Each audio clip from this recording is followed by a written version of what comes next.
या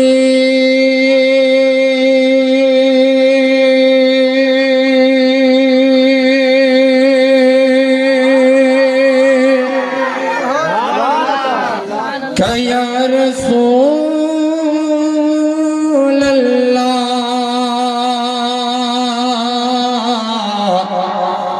वसल्लम अलैका या हबीबल्लाह।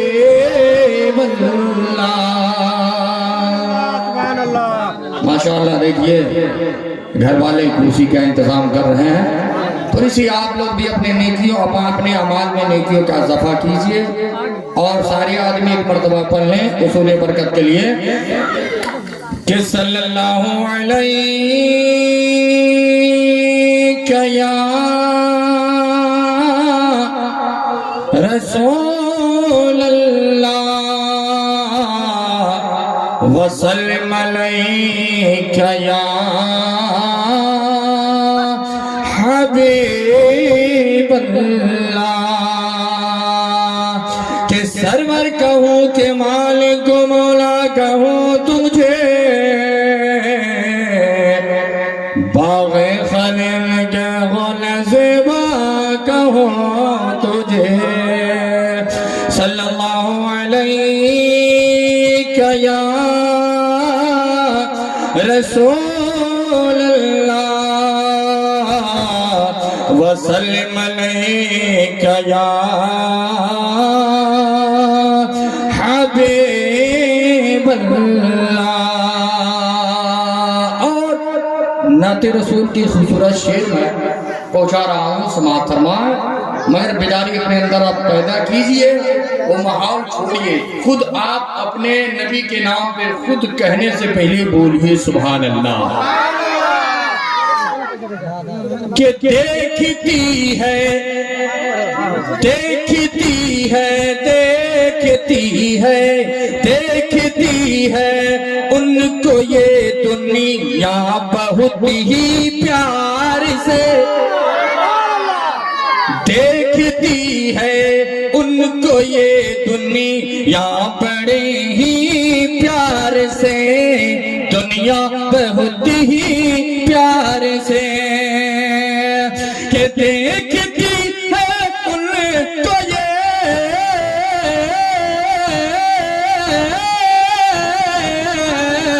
के देखती है उनको ये दुनिया बहुत ही प्यार से।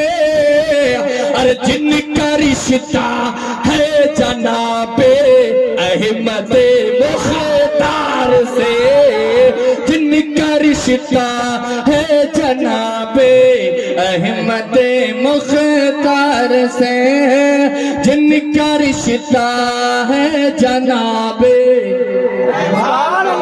ये मेरे नौजवान बोलो कि जिनका रिश्ता है जनाबे अहमद मुख्तार से।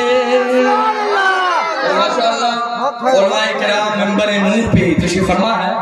मैं बोलवाता नहीं बल्कि आपको माहौल बनाना आपकी आदत है। मैं एक शेर और मैं पहुंचा रहा हूँ, समाअत फरमाए।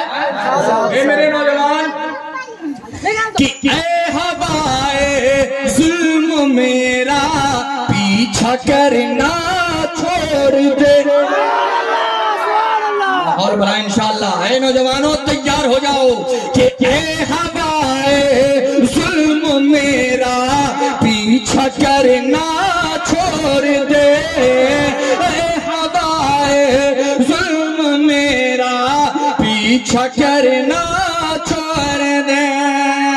कि ऐ हवाए जुल्म मेरा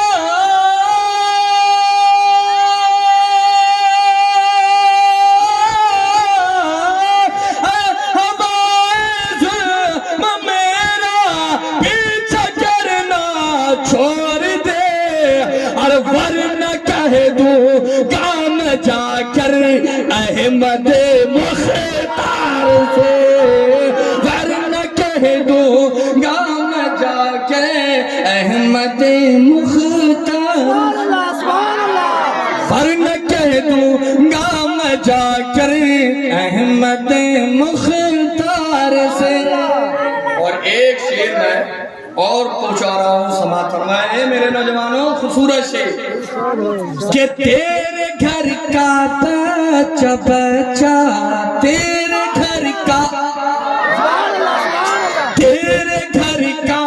बच्चा बच्चा जानता है ऐ अली तेरे घर का बच्चा बच्चा जानता है ऐ अली। कितने नौजवान है दूसरे शेर पे मैं देखना चाहता हूँ कि उन्हें कह दो कि तेरे घर का बच्चा बच्चा जानता है ऐ अली कि तेरे घर का बच्चा बच्चा जानता है ऐ अली। और जंग कैसे जीतते हैं दीन के खातार से जंग कैसे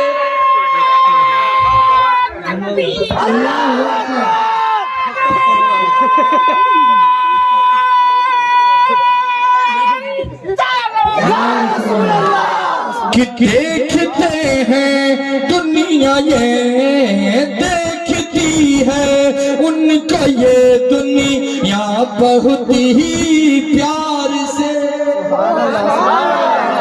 तेरे घर का बच्चा बच्चा जानता है ऐ अली कि तेरे घर का बच्चा बच्चा जानता है ऐ अली।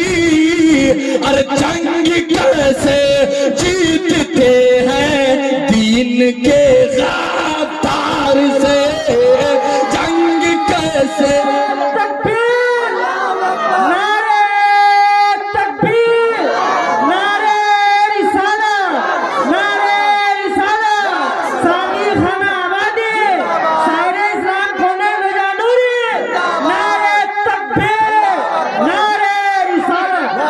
एक शेर आला हज़रत के नाम पे कह दे सुभान अल्लाह। एक मर्तबा और मचल कर कह दे या रसूल अल्लाह माशाअल्लाह। कि हश्र तक तरपा करेंगे बाग़ियाने मुस्तफ़ा हश्र तक तरपा करेंगे बाग़ियाने मुस्तफ़ा कि हश्र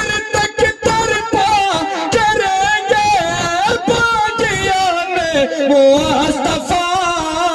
और सुन्नियों के वार से किले के रजा के मार से देखती है उनको ये दुनिया बहुत ही प्यार से देखती है उनको ये दुनिया बहुत ही प्यार से।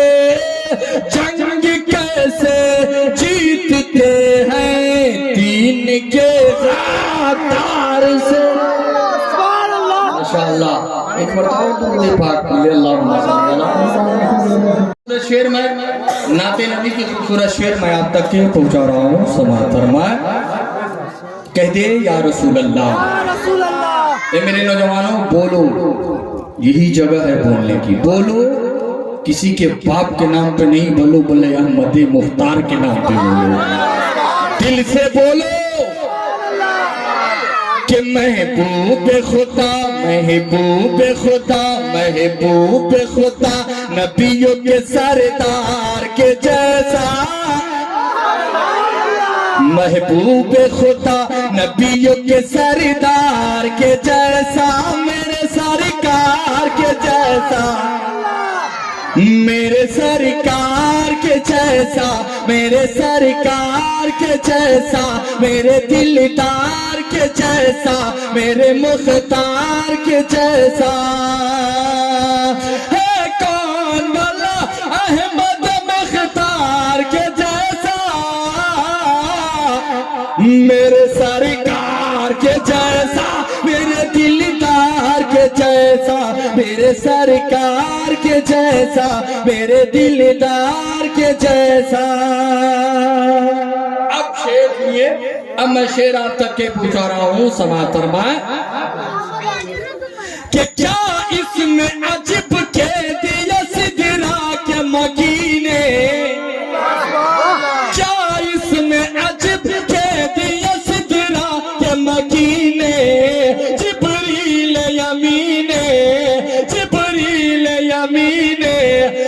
देखा न कोई सैयद अबरार के जैसा, देखा न कोई सैयद अबरार के जैसा, मेरे सरकार के जैसा, मेरे मुख्तार के जैसा, मेरे दिलदार के जैसा।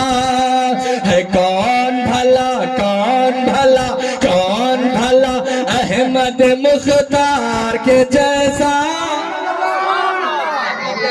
मिलकर पढ़े, है कौन भला अहमद मुख्तार के जैसा, मेरे सरकार, मेरे सरकार के जैसा, मेरे सरकार के जैसा। और सिद्दीक़ हो, फारूक हो, उस्मान गनी हो,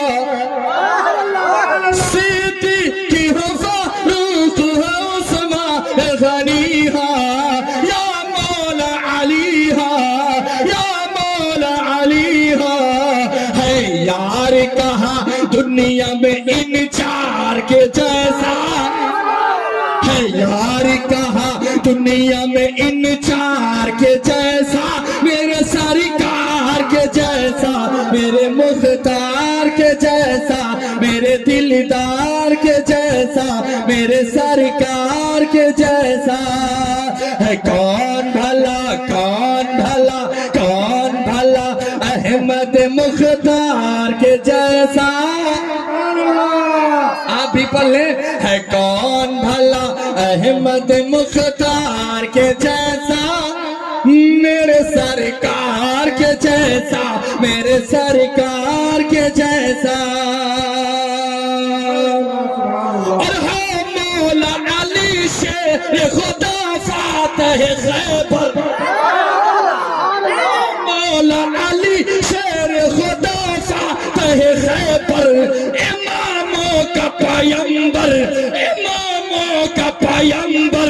अरे लाओ लाओ लाओ तो कोई हैदर करार के जैसा, लाओ तो कोई हैदर करार के जैसा, मेरे सरकार के जैसा, मेरे सरकार के जैसा, मेरे दिलदार के जैसा, मेरे मुख्तार के जैसा। है कौन भला अहमद मुख्तार के जैसा, है कौन भला अहमद मुख्तार के जैसा, मेरे सरकार के जैसा, मेरे सरकार के जैसा। और एक शेर और मैं आज तक के पूछ रहा हूँ, समाप्त फरमाए। एक मर्तबा हुसैन के नाम पे कह दे या रसूल अल्लाह, एक मर्तबा और कह दे या हुसैन, या हुसैन, या हुसैन। अब ये शेर मैं आप तक के पूछ रहा हूँ, समाप्त फरमाए कि ऐ चांद तेरा हुस्न जमाल अपनी जगह है, ऐ चांद तेरा हुस्न जमाल अपनी जगह है, जमाल अपनी जगह है, बेलाल अपनी जगह है, बेलाल अपनी जगह है। अरे आया न कोई दुनिया में खरीदार के जैसा, आया न कोई दुनिया में खरीदार के जैसा, मेरे सरकार के जैसा, मेरे मुख्तार के जैसा, मेरे दिलदार के जैसा। है कौन भला अहमद मुख्तार के जैसा, मेरे सरकार के जैसा, मेरे मुख्तार के जैसा। और मक्ता के आखिरी शेर में आप तक के पूछा रहा हूँ, समाप्त फरमाए कि ऐ बाब एरम तेरी बहारों में नहीं है, ऐ बाब एरम तेरी बहारों में नहीं है, हजारों में नहीं है। तैबा के हंसी उन गुले गुलजार के जैसा, तैबा के हंसी उन गुले गुलजार के जैसा, मेरे सरकार के जैसा। जैसा, मेरे मुख्तार के जैसा, मेरे दिलदार के जैसा, मेरे सरकार के जैसा है कौन भला अहमद मुख्तार के जैसा, मेरे सरकार के जैसा, मेरे दिलदार के जैसा। और आज के दौर में आप अपने मदारिस और अपने मदरसे का ख्याल करिए और अपने बच्चे को दीनी तालीम आप जरूर दिलवाएं, बहुत जरूरी है आज के तारीख में। हम भी हैं यहीं चलते चलाते बहुत तेजी में मैं शेर दे रहा हूँ, समाज फरमाए। डीएम न बनेगा न ये कप्तान बनेगा, डीएम न बनेगा न तो कप्तान बनेगा, न तो कप्तान बनेगा, न तो कप्तान बनेगा। डीएम न बनेगा न तो कप्तान बनेगा, न तो कप्तान बनेगा। अरे हर बच्चा मेरा दीन का हाफिज कुरान बनेगा, तो कुरान बनेगा। हर बच्चा मेरा हाफिज कुरान बनेगा, मेरा कुरान बनेगा, मेरा कुरान बनेगा। और हम दीन सिखाएंगे मदरसों में पढ़ा कर, हम दीन सिखाएंगे मदरसों में पढ़ा कर, मदरसों में पढ़ा कर, मदरसों में पढ़ा कर। कि हम दीन सिखाएंगे मदरसों में पढ़ा कर, मदरसों में पढ़ा कर।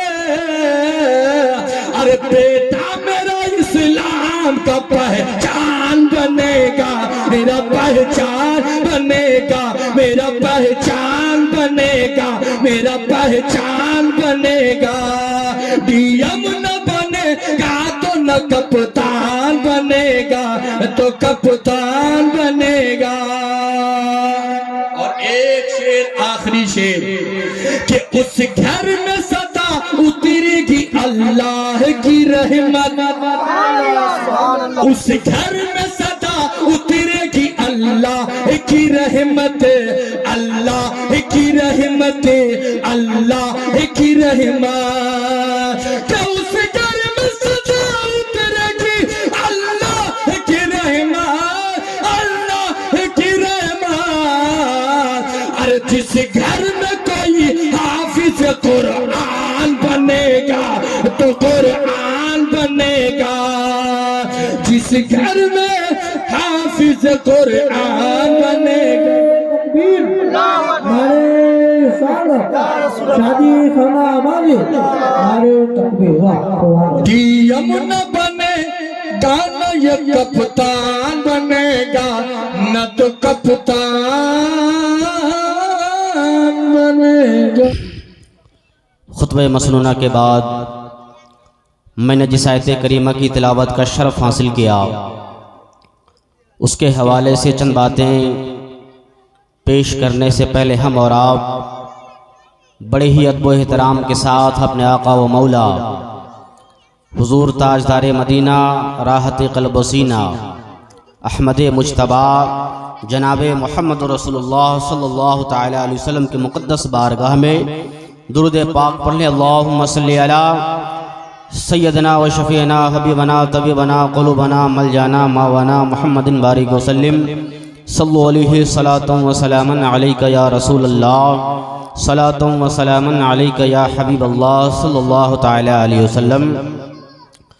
हज़रात, लायक मुबारकबाद है जनाब अब्दुल गफूर साहब क़िबला और उनके साहबजादगान, जिन्होंने बड़ी मेहनत व मशक्क़त के साथ इस अज़ीम शान जश्न ईद मिलादुन्नबी सल्लल्लाहु तआला अलैहि वसल्लम का एहतमाम फरमाया। सबसे पहले रब तबारक व तआला की मुक़द्दस बारगाह में दुआ है कि मौलाए करीम कल जो अक़द मसनून होने वाली है, अल्लाह उसे शर्फ़ कबूलियत बख्शे और उन दोनों जोड़े को दवाम बख्शे। हमारे साथ हमारे दरमियान मौजूद सिमरदही के सरज़मीन से तशरीफ़ लाने वाले मद्दाह खैरुल अनाम जनाब अब्दुल कादिर साहब क़िबला तशरीफ़ रखते हैं। हज़रात, इनकी शायरी भी आप हज़रात को समाअत करनी है। अल्हम्दुलिल्लाह लचकती हुई और बेहतरीन आवाज़ के मालिक है। रब तबारक व तआला इनकी आवाज़ को भी सलामती अता फ़रमाए। हज़रात गिरामी, ये शादी खाना आबादी के ताल्लुक़ से इस पाक बज़्म का एहतमाम किया गया है और शादी के ताल्लुक़ से आक़ा करीम सल्लल्लाहु तआला अलैहि वसल्लम इरशाद फरमाते हैं, अन्निकाहु मिन सुन्नती फमन रग़िबा अन सुन्नती फ़लैसा मिन्नी, कि निकाह करना मेरी सुन्नत है, जिसने मेरी सुन्नत से एराज़ किया वो मुझ में से नहीं। हज़रात गिरामी, अक्सर व बेशतर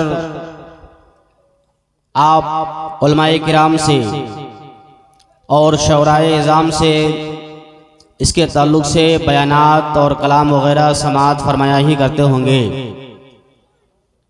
बहरे कैफ रसूल कौनैन सल्लल्लाहु ताला अलैहि वसल्लम की इस उम्मत पर बहुत बड़ा एहसान है कि उसने हमें अपनी उम्मत में होने का शर्फ बख्शा है और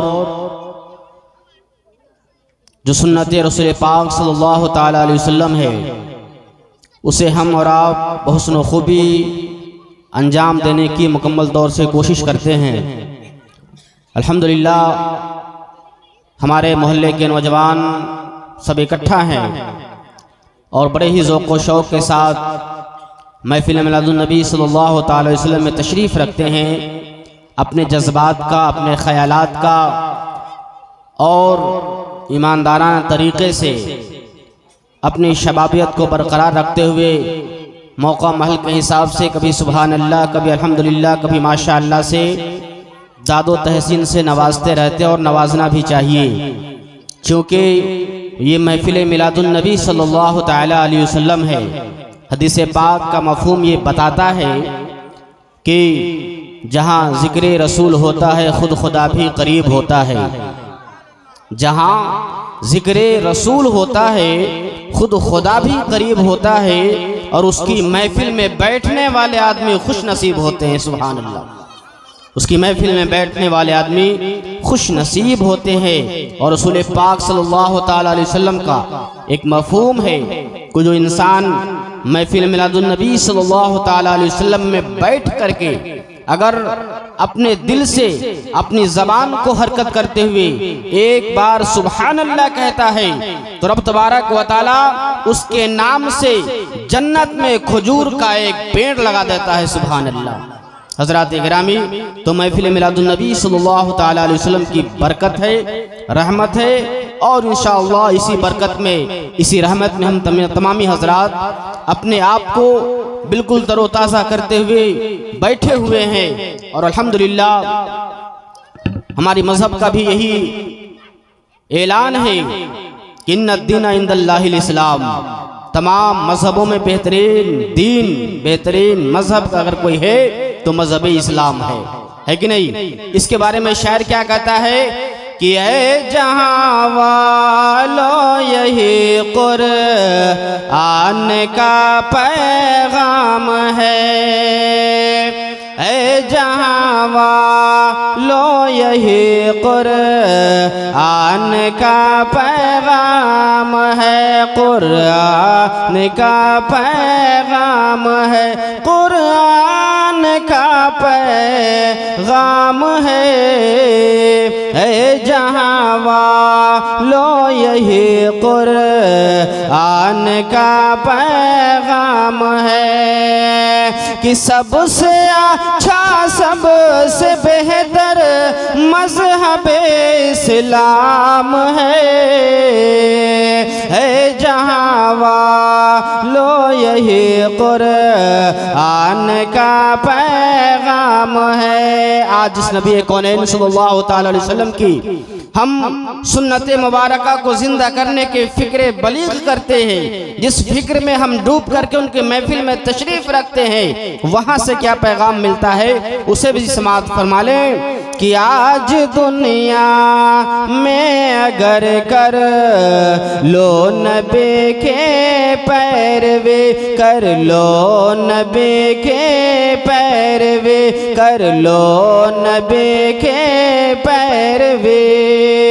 आज दुनिया में अगर कर लो नबी के पैरवे, कर लो नबी के पैरवे, कर लो नबी के पैरवे, तो बाद मरने के वहाँ राम ही आराम है, बाद मरने के वहाँ राम ही आराम है। जाहिर सी बात है, अगर कोई इंसान रसूल कौनैन सल्लल्लाहु ताला अलैहि वसल्लम की सुन्नत मुबारका के ताल्लुक से दुनियावी जिंदगी को गुजारता है, दुनियावी जिंदगी की शब रोज को गुजारता है, तो अल्लाह के प्यारे रसूल सल्लल्लाहु ताला अलैहि वसल्लम इरशाद फरमाते हैं कैसे लोग जो नबी के तरीके को अपनाते हैं, नबी की सुन्नत को अपनाते हैं, नबी की कौलो फेल को अपनाते हैं,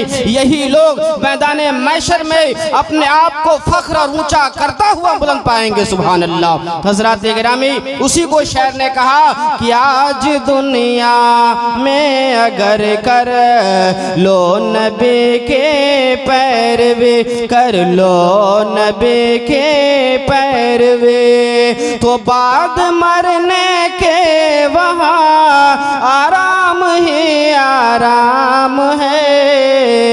और आखिर में शायर कहता है कि अपनी किस्मत पे तबस्सुम क्यों न मुझको नाज हो, क्यों न मुझको नाज हो। इस शेर का मतलब पूछना है तो शायर अहले सुन्नत मद्दाह खैरुल अनाम हजरत जनाब कौनैन रजा से पूछिए, शायर अंदलिब गुलशन रिसालत जनाब अब्दुल कादिर से जाकर के पूछिए कि अपनी किस्मत पर वो कितना फख्र महसूस करते हैं। नारे तकबीर, नारे रिसालत, उलमाए ज़वील एहतराम के।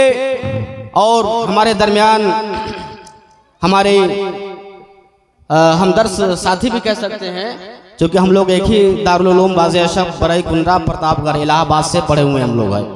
ये बहुत दिनों के बाद मुलाकात इनसे हुई है और अल्हम्दुलिल्लाह अच्छी नातिया अशार हम लोग भी यूट्यूब पे या फेसबुक वगैरह पे सुना करते हैं। अच्छी आवाज़ के मालिक हैं। बहरे कैफ इनकी ज़बान से भी वही फ़ख्रिया कलिमात निकला जो तबस्सुम अजीज़ी साहब बताया करते। इस शेर के अंदर समाअत कीजिएगा कि अपनी किस्मत पे तबस्सुम क्यों न मुझको नाज हो, हाँ क्यों न मुझको नाज हो।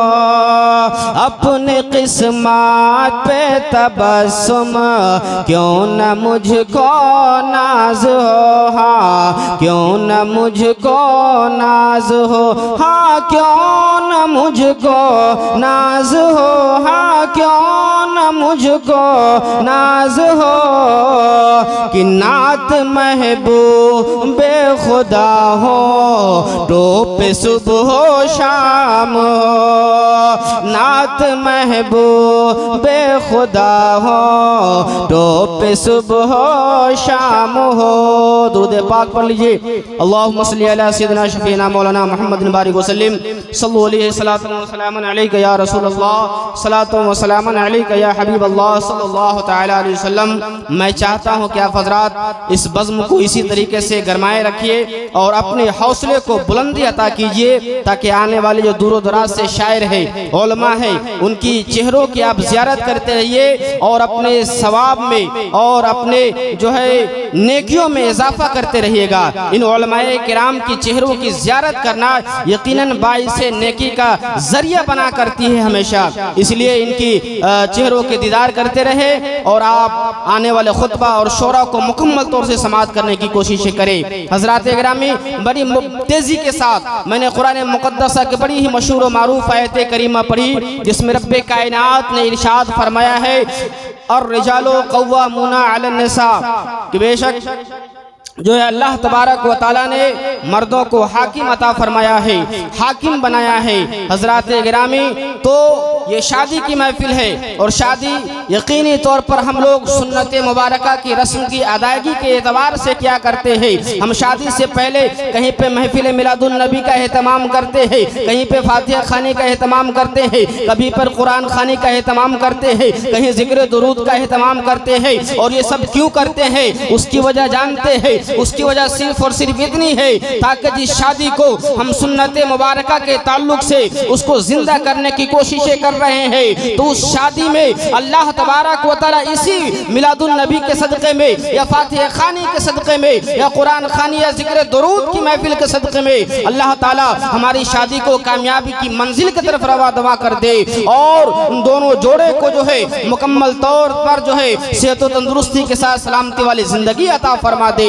यही वक्त है, यही मौसम है और यही बात है जिसकी वजह से हम शादी से पहले मिलादुन नबी का एहतमाम करते हैं, ताकि जो काम अल्लाह और अल्लाह के रसूल के जिक्र और अस्कार के साथ शुरू किया जाता है, जाहिर सी बात है अल्लाह तबारक व तआला के उस काम में बरकतें उतरा करती है, रहमतें उतरा करती है और फरिश्तों का नुज़ूल हुआ करता है उस मजलिस में जहाँ पर जिक्र रसूल सल्लल्लाहु अलैहि वसल्लम मुनक़िद हुआ करती है। हज़रात गिरामी, तो मैं अर्ज़ कर रहा था कि अल्लाह तबारक व तआला ने हर इंसान को पैदा फरमाया है, कहीं पे दूल्हा बनाया है, कहीं पे दुल्हन बनाया है।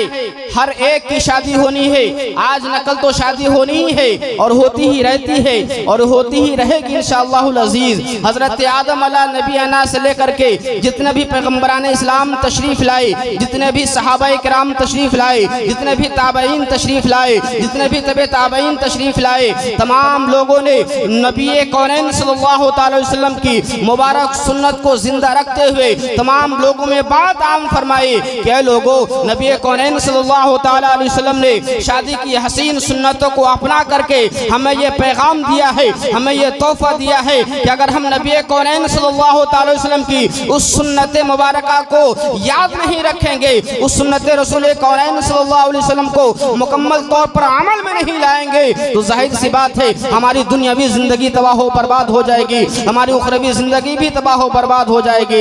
इसलिए इस सुन्नत रसूल को हम जिंदा करके एक फिक्र देना चाहते हैं, एक पैगाम देना चाहते हैं कि नबी कौनैन सल्लल्लाहु अलैहि वसल्लम की बेशुमार सुन्नतों में से एक अहम सुन्नत जो है वो सुन्नत क्या है, वो शादी मुबारक की सुन्नत है। और इस सुन्नत मुबारका को सुन्नत की अदायगी में की जाती है तो अल्लाह तबारक व तआला का रहमतों का नुज़ूल होता है, अल्लाह की रहमतें उतरती है और अल्लाह की बरकतें नाजिल हुआ करती है। हज़रात गिरामी, आप अंदाज़ा कीजिए, हम लोग अपने मोहल्ले में ज़िंदगी गुजारते हैं, कभी बाहर रह करके ज़िंदगी गुजारते हैं, कभी घर में रह करके ज़िंदगी गुजारते हैं, हर एतबार से हम लोग अपनी ज़िंदगी को गुजारते हैं, मगर ज़िंदगी गुजारने का तरीके सबके अलग अलग हुआ करते हैं। लेकिन याद रखें, कुर्बान जाए कि हम तमाम लोगों को भी एक दूसरे के हुकूक की अदायगी करना ज़रूरी होता है। जिस तरीके से वालिदैन का हुकूक है, माँ बाप का हुकूक है, उसी तरीके से पड़ोसी का भी हुकूक है, उसी तरीके से रिश्तेदार का भी हुकूक है, उसी तरीके से अहले मोहल्ले का भी हुकूक है, उसी तरीके से दोस्तों अहबाब का भी हुकूक है। तमाम हुकूकों की हम जब पाबंदी किया करते हैं, तमाम हुकूक की जब हम लाहे अमल तैयार करके उस पर अमल करने की फिक्र करते हैं तो अल्लाह तबारक व तआला इससे खुश होता है और अल्लाह ताला अपनी खास फजल रहमत से उन तमाम मामलात को आपस में इत्तेहाद व मोहब्बत के साथ कायम व दायम रखता है रब तबारक व तआला। हज़रात गिरामी, तो कहना ये है कि हम तमाम लोग जिम्मेदार हैं और शादी के बाद तो और ज़्यादा जिम्मेदारी बढ़ जाती है, बीवी बच्चों की जिम्मेदारी बढ़ जाती है, वालिदैन के हुकूक की फरमाबरदारी की ज़िंदगी की जो है जिम्मेदारी बढ़ जाया करती है। आइए हम कुरून उला के उस वाक़या को याद करते हैं जहाँ पर जो नबी कौनैन सल्लल्लाहु अलैहि वसल्लम का जो दौरे बेहतरीन दौर जिसे कहा जाता है, उस दौर में शादी किस तरीके से हुआ करती थी और वहाँ पर जिंदगी गुजारने का तरीका कितना बेहतरीन हुआ करता था। हजरात गिरामी, औरतों को हुक्म दिया गया कि अपने शौहर की इताअत करे। आप जानते हैं क्यों हुक्म दिया गया? क्योंकि अल्लाह तबारक व तआला ने मर्दों को औरतों के मुकाबले में जो खड़ा किया है वो कस्बी एतबार से, जहनी एतबार से, दिमागी एतबार से, हर एतबार से बुलंदो बाला करार दिया है। यही वजह है कि अल्लाह ताला ने एक को दूसरे पर फजीलत अता फरमाई है और दूसरे के फजीलत इस एतबार से भी अता फरमाई है। और बीवियों को खास तौर से हुक्म दिया गया है कि अपने शौहर की इताअत करे, कुर्बान जाइए। हदीस पाक का मफहूम हमें बताता है कि जो औरत नमाज की पाबंदी करती है, रमजान के महीने का रोजा रखती है और अपने शौहरों की इताअत करती है, तो वो औरत अपने जन्नत के 8 दरवाजे में से जिस दरवाजे से चाहे उसमें से दाखिल हो जाया करती है। हज़रात गिरामी, तो ये मर्तबा अल्लाह तबारक व तआला ने उन नेक बीबियों को अता फरमाया है जो नेक बीबियाँ अपने शौहरों की इताअत क्या करती है। मैं आपको एक बात बताता चलूँ, ताबई का दौर है और ताबई का दौर है जिसमें हजरत सईद इब्ने मुसय्यब रज़ियल्लाहु तआला अन्हु जो मशहूर ताबी है, ताबई मुहद्दिस है, वो फरमाते हैं कि उनकी लड़की बड़ी ही नेकबख्त थी। उनकी लड़की नमाज और रोज़ा की पाबंद थी, सौम सलात की पाबंद थी, बड़े परहेजगार थी और उनकी परहेजगारी का जो मशहूर मामला है वो किसी से ढका छुपा हुआ नहीं था बल्कि तमाम आलम में फैला हुआ था। उसी वक्त खलीफा हजरत अब्दुल मलिक बिन मरवान को मालूम होता है कि हजरत सईद इब्ने मुसय्यब की लड़की सौम सलात की पाबंद है, लिहाजा हजरत अब्दुल मलिक बिन मरवान ने अपने लड़के के शादी के लिए उनकी लड़की से रिश्ता मांगने के लिए पैगाम भेजा। जैसे ही ये रिश्ता मांगने के लिए हजरत अब्दुल मलिक बिन मरवान ने वो रिश्ता भेजा, हजरत सईद इब्ने मुसय्यब ने उसके पैगाम को ठुकरा दिया, उसके पैगाम से इनकार कर दिया और उसने कहा कि मैं शादी अपनी लड़की की, अपने नेकबख्त लड़की की शादी मैं खलीफा वक्त अब्दुल मलिक बिन मरवान के लड़के वलीद से नहीं करूँगा। हजरत गिरामी, तब इसके बाद जब मना कर दिया गया, हजरत अब्दुल मलिक काफ़ी उससे नाराज़ हो गए, बड़ी नाराज़गी के आलम में पहुंच गए। इसी दरमियान जो उनके साथ एक हजरत अब्दुल्ला इब्ने विदा जो उनकी खिदमत किया करते थे, वो आते हैं, कुछ दिन के लिए नहीं आ पाए। जब नहीं आ पाए और फिर कुछ दिनों के बाद जब तशरीफ़ लाए तो हजरत सईद इब्ने मुसय्यब ने अर्ज़ किया कि मेरे साथी आपको क्या हो गया था, आपको किस वजह से इतना दिन नागा हो गया है, मैं बड़ा बेचैन था, वजह समझ में नहीं आया कि आप क्यों नहीं तशरीफ लाया करते थे, जबकि आप हमेशा बेला नागा रोजाना आप तशरीफ लाया करते थे, लेकिन चंद दिनों से मैं आपको नहीं देखा हूँ, यही बेचैनी मुझे बार बार सताती है। तो उस अब्दुल्ला इब्ने विदा ने कहा कि सईद इब्ने मुसय्यब रज़ियल्लाहु तआला अन्हु, अल्लाह ताला आपसे राजी हो, वजह यह है कि कुछ दिन पहले हमारी बीवी का इंतकाल हो गया है, जिसकी वजह से उनके जनाजे में, उनकी तजहीज़ो तकफीन में, उनके कफन दफन के मामलात में मैं बड़ा उलझा हुआ था और उसी की वजह से मैं आपके दरबार में दस्तक नहीं दे पाया था। हजरत गिरामी, जैसे ही हजरत सईद इब्ने मुसय्यब ने सुना तो आपने गरजते हुए फरमाया कि अब्दुल्ला इब्ने विदा, क्या आपने मुझे खबर भी नहीं किया, क्या आपने मुझे बताया भी नहीं कि आपकी अहलिया का इंतकाल हो गया है, जबकि मेरी दिली ख्वाहिश ये थी कि मैं आपकी अहलिया की जनाजे में शिरकत करता, उनके लिए दुआएं मगफिरत करता, क्योंकि बड़ी वो पाकबाज थी, बड़ी बाहया औरत थी, लिहाजा मैं उनके जनाजे में जा करके अपने आप को फख्र महसूस करता। हजरत गिरामी, इतना सुनाने के बाद हजरत सईद इब्ने मुसय्यब ने इरशाद फरमाया कि ए अब्दुल्ला इब्ने विदा, अब आगे क्या इरादा है, क्या तुम शादी करोगे या नहीं करोगे, आगे इरादा क्या है।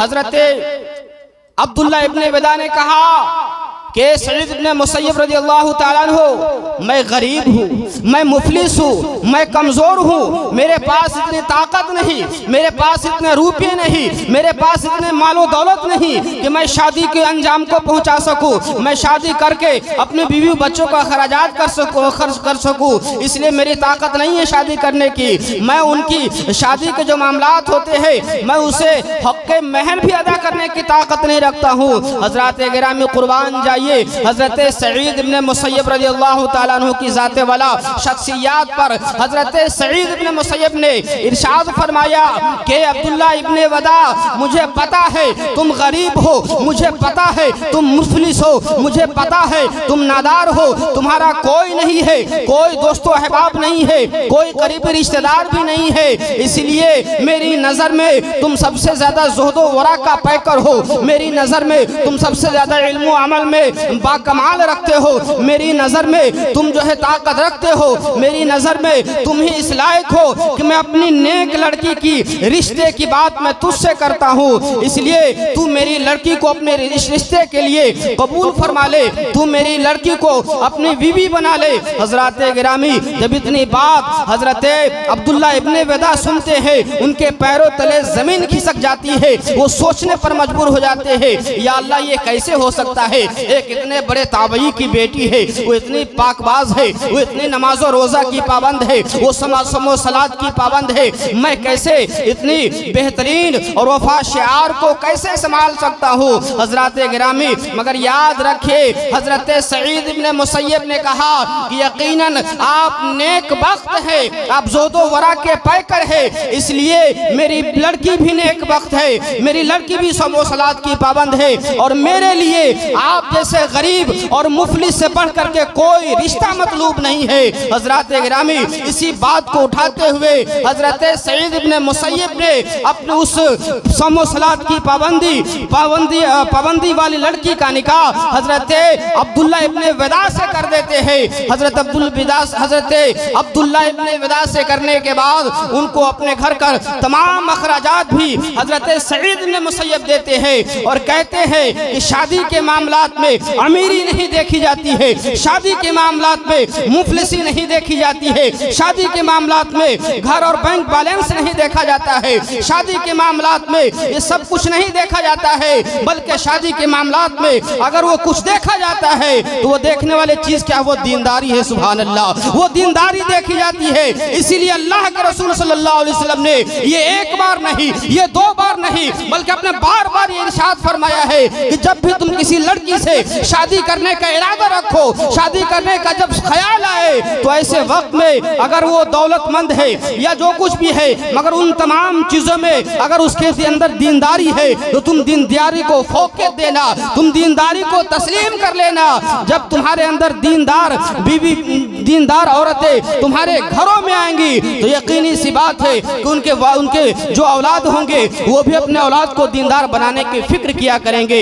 हज़रात गिरामी तो शादी के मामलात अमीरी से नहीं देखी जाती है, गरीबी मुफलिसी से नहीं देखी जाती है, बल्कि किस चीज़ से देखी जाती है, वो दीनदारी से देखी जाती है। और अल्लाह के रसूल सल्लल्लाहु अलैहि वसल्लम ने बारहा ये ऐलान फरमाया है कि जब तुम शादी के लिए रिश्ता तलाश करो तो उसके अंदर दीनदारी तलाश करो, दीनदारी तलाश करोगे तो जाहिर सी बात है वो दीनदार जब तुम्हारे घरों में आएंगी इंशाअल्लाहुल अज़ीज़ वो खुद भी सोमो सलात की पाबंद होगी और उनकी कोशिश होगी कि घर में रहने वाले तमाम अफराद को दीनदार बनाने की सही बलीग किया करेंगे। हज़रात गिरामी तो अल्लाह के रसूल सल्लल्लाहु अलैहि वसल्लम ने ये बारहा पैगाम दिया है कि मियाँ बीवी का जो ताल्लुकात है, जो रिश्ता है, वो बड़ा बेहतरीन रिश्ता है, बड़ा पाकीज़ा रिश्ता है। हज़रात तो अल्लाह के रसूल सल्लल्लाहु अलैहि वसल्लम ने फरमाया है कि जिस इंसान के अंदर शादी करने की ताकत हो, सब कुछ मौजूद हो, मगर फिर भी वो शादी नहीं करता है और उसे गुनाह में पड़ने का अंदेशा है, तो ऐसे लोग बहुत ही ज्यादा गुनहगार शख्स होते हैं।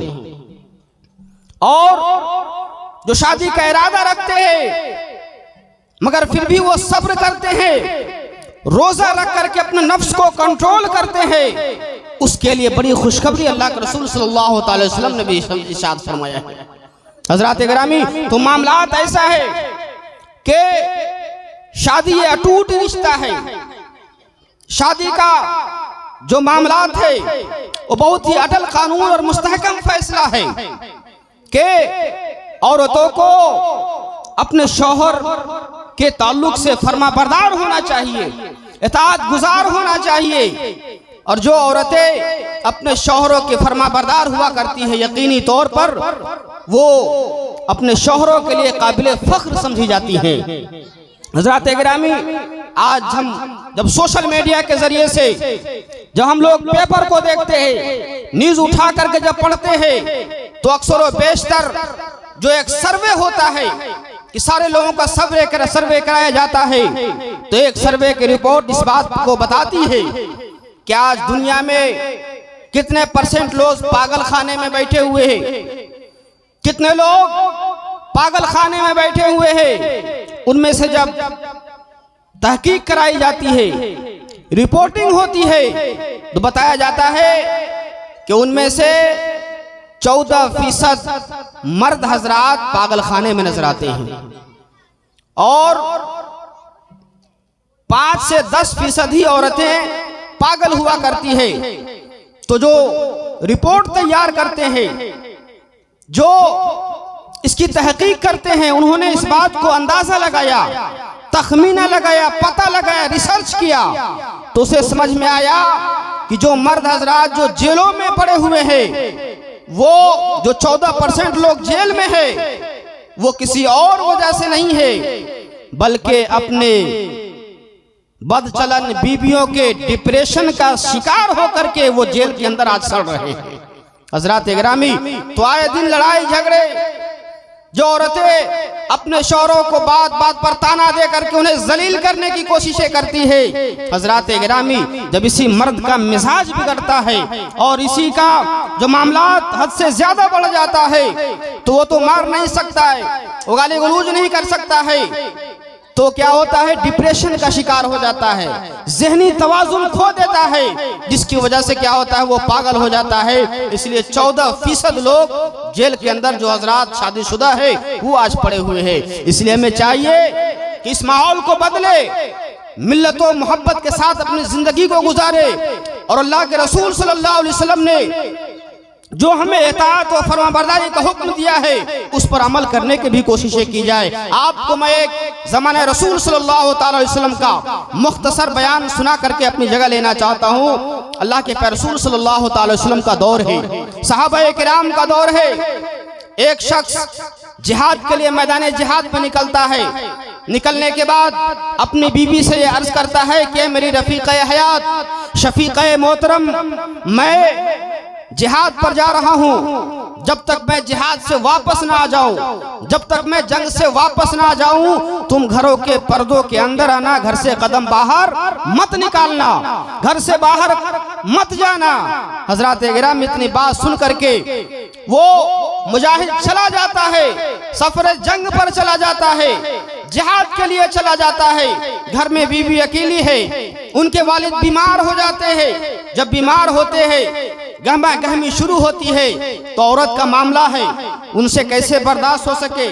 उसने कहा कि मेरे वालिद बहुत ज्यादा बीमार है, मुझे मिलने की ख्वाहिश है, मुझे मिलने की तमन्ना है, मुझे मिलने की आरजू है। चुनांची वो औरत एक कासिद को भेजती है, एक मैसेंजर को भेजती है कि जाओ अल्लाह की बारगाह, रसूल कौनैन सल्लल्लाहु अलैहि वसल्लम की बारगाह में, अल्लाह के हबीब की बारगाह में जा और अल्लाह के रसूल से बात जाकर पहुंचा दे कि मेरे वालिद की तबीयत खराब है।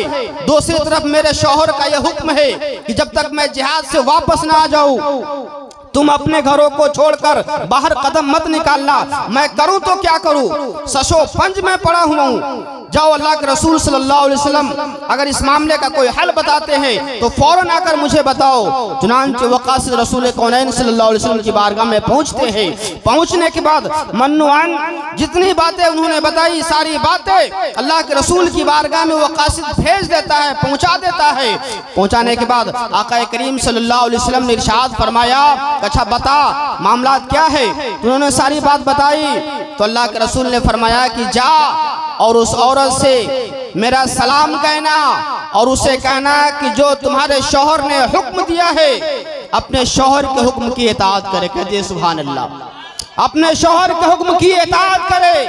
ऐसे वक्त में अगर बाप उसका बीमार पड़ जाए तो अपने बीमार बाप को देख नहीं सकती है। क्यों? क्योंकि शौहर का हुक्म है, यहाँ इताअत शौहर है, शौहर के हुक्म के खिलाफ वर्जी हो सकती है।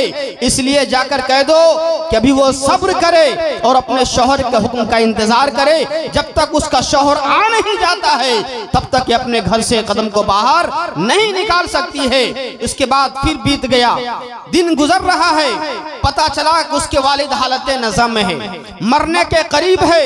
वो औरत परेशान हो जाती है, बेचैन हो जाती है। अब करूँ तो क्या करूँ? अगर ऐसा न हो कि मेरे वालिद अगर मर जाए, इंतकाल कर जाए, मैं अपने बाप का आखिरी जनाजा भी ना देख सकूं, अपने बाप का आखिरी चेहरे का दीदार भी ना कर सकूं, तो मैं कैसी बदनसीब हूँ। तरह तरह के ख्यालात उनके ज़हनो फिक्र में समा रहा है। उस औरत ने फिर एक कासिद को भेजा कि जाओ नबी की बारगाह में, इस बार जाकर कह देना कि या रसूलुल्लाह कोई हल तलाश कर दे, या रसूलुल्लाह कोई ऐसा हल तलाश कर दे कि मैं अपने बाप के आखिरी रसूमात की अदायगी कर सकूं, मैं अपने बाप के आखिरी चेहरे का दीदार कर सकूं। जब वो कासिद पहुंचता है, रसूल कौनैन सल्लल्लाहु अलैहि वसल्लम इरशाद फरमाते हैं, ए कासिद जाकर अभी भी मना कर दो और उस औरत से जाकर कहो कि वो सब्र करे और अपने शौहर के हुक्म की इताअत करे। उसके शौहर ने जिस बात का हुक्म दिया है उसको वो तस्लीम करे, उसको माने और अपने घरों से अपने कदम को बाहर ना निकाले। हजरात गिरामी, वो कासिद आता है,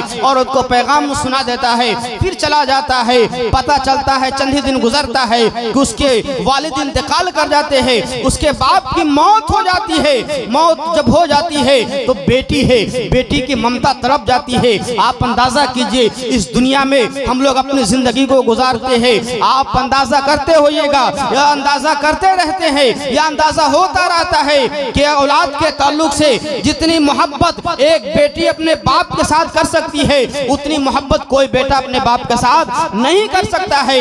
हजरात गिरामी, मगर हुआ है इसी कौम में बहुत से वो लोग भी हुए हैं जो अपने वालिदैन की बड़ी खास ख्याल रखते हैं, बड़ी इताअत और फरमाबरदारी किया करते हैं, मगर अक्सर और बेशतर का मामला ये है कि अपने वालिदैन के हुक्म की इताअत बहुत ही कम करते हैं। मगर बेटी का जब मामला आता है तो बेटी अपने बाप के लिए, अपनी माँ के लिए, अपने करीबी रिश्तेदार के लिए सबसे पहले मैदान में आ जाया करती है, सबसे पहले मैदान में आ जाया करती है। इसलिए बेटी को बड़ी ही शफ़क़त और रहमत के साथ हमें पालने का हुक्म दिया गया है कि अपनी बेटियों को बड़ी मोहब्बत के साथ पाला करो। अल्लाह के रसूल फरमाते हैं, जिसकी एक बेटी है, जिसकी दो बेटी है या जिसकी तीन बेटी है और उन्होंने उस बेटी को तालीम और तरबियत से सरफराज कर दिया और उन तीनों को शादी ब्याह कर दिया, तो अल्लाह ताला उस बाप को जन्नत में से एक घर अता फरमा देता है। सुभान अल्लाह, उसे जन्नती बना देता है। हजरात गिरामी, तो ये बेटियों का मकाम है जिसके ताल्लुक से बताया जाता है। तो मैं अर्ज कर रहा था, अब बाप है, माँ के बाप की ममता सीने में धड़क रही है, बाप की मोहब्बत जो है सीने में उछल रही है। वो औरत परेशान होकर के आखिर में जब उसके बाप इंतकाल कर जाते हैं, कासिद को फिर भेजते हैं, शायद नबी की बारगाह से कुछ मामलात हल हो जाए ताकि मैं अपने बाप की आखिरी रसूमात की अदायगी में शामिल हो जाऊं, अपने बाप का आखिरी चेहरे का दीदार कर सकूं। हजरात गिरामी, फिर कासिद को भेजती है। कासिद जो है नबी की बारगाह में दस्तक देते हैं। दस्तक देने के बाद आवाज आती है, कौन है? बताते हैं कि मैं कासिद हूँ, मुझे फलाना औरत ने भेजी है आपकी बारगाह में। चूंकि जो औरत 2 मरतबा आपके पास भेजी थी, उसी औरत ने फिर मुझे भेजा है और उन्होंने कहा है कि अब तो मेरे वालिद दुनिया में रहे ही नहीं, मेरे वालिद इंतकाल कर गए हैं, मैं अपने बाप के आखिरी चेहरे का दीदार करना चाहती हूँ। या रसूलुल्लाह, आपका क्या हुक्म है? या हबीबल्लाह, आपका क्या हुक्म है? आपके हुक्म की मुंतजिर है वो। तो अल्लाह के रसूल सल्लल्लाहु तआला अलैहि वसल्लम इरशाद फरमाते हैं, ए कासिद, जाओ उस औरत को बता दो कि अभी भी वो अपने शौहर के हुक्म की इताअत करे, जिस बात का शौहर ने उसे हुक्म दिया है उसी की वो पाबंदी करे और उसी के हुक्म पर अमल करे कि जब तक उसका शौहर मैदान जिहाद से वापस ना आ जाए, अपने घरों में ना आ जाए, जब तक कि उनके शौहर के हुक्म की इताअत करना उसके ऊपर लाजिम और जरूरी है। चुनांचे कासिद आता है, औरत को बता देता है। अब औरत परेशानी के आलम में पड़ी रहती है। जब बाप का इंतकाल हो जाता है, जब बाप दुनिया से चला जाता है, तजहीज़ो तकफीन भी हो जाती है। जब कासिद जाता है तो उस कासिद से कहता है ऐ कासिद जाओ उस औरत को जाकर के ये खुशखबरी सुना दो, उस औरत को जाकर के ये मुज़्ज़े जाफ़िज़ा सुना दो जिस बात पर उसने सब्र तहम्मुल का दायरा अपने सीने में बांधा है, अपने माथे की ज़मीर से सब्र तहम्मुल का दामन को जाने नहीं दिया है और अपने दिलों में जिस बाप की अजीम मोहब्बत को दर्द को छुपाए रखी है, जा और एक कासिद और उस औरत से जा करके ये खुशखबरी सुना दे कि तुम्हें अल्लाह के रसूल सल्लल्लाहु अलैहि वसल्लम ने इस बात की खुशखबरी दी है, इस बात की खुशखबरी अता फरमाई है कि जिसकी वजह से तुमने अपने शौहर की इताअत की है, अल्लाह तबारक व तआला ने तुम्हारे शौहर के हुक्म की इताअत करने के बुनियाद पर, तुम्हारे शौहर के हुक्म की इताअत करने के बुनियाद पर अल्लाह तबारक व तआला ने तुम्हारे बाप को मग़फ़िरत अता फरमा दिया है। सुभान अल्लाह, तुम्हारे वालिद को मग़फ़िरत अता कर दिया है। हज़रात गिरामी, तो कहना ये है कि जब कोई औरत अपने शौहर की इताअत करती है तो अल्लाह तबारक व तआला उसका अजर अजीम भी अता फरमाता है और उसका अजर अजीम अता करता है। दुनियावी ज़िंदगी भी उसकी शादो आबाद होती है और उखरवी ज़िंदगी भी उसकी शादो आबाद हुआ करती है। हज़रात गिरामी, मैंने बड़ी ही आयत करीमा कुरान मुक़द्दस की तिलावत की, मशहूर व मारूफ आयत करीमा। रब तबारक व तआला ने इरशाद फरमाया अर्रिजालु क़व्वामूना अलन निसा के मर्द औरतों का हाकिम है। रब तबारक व तआला हमें सच्ची हाकिमियत करने की तौफीक और रफ़ीक अता फरमाए, सच्ची सदारत करने की तौफीक और रफ़ीक अता फरमाए और हमारी बच्चियों को अपने वालिदैन की फरमाबरदार, अपने शौहर की खिदमत गुजार बनने की भी तौफीक और रफ़ीक अता फरमाए। बस इन चंद बातों के साथ व आखिरु दवाना अल्हम्दुलिल्लाह रब्बिल आलमीन। मैं भी पढ़ता हूँ और आप भी पढ़े। अस्तग़फिरुल्लाह रब्बी मिन कुल्लि ज़ंबि अतूबु इलैहि व क़ुलू ला इलाहा इल्लल्लाह मुहम्मद रसूलुल्लाह सल्लल्लाहु तआला अलैहि वसल्लम। अस्सलामु अलैकुम।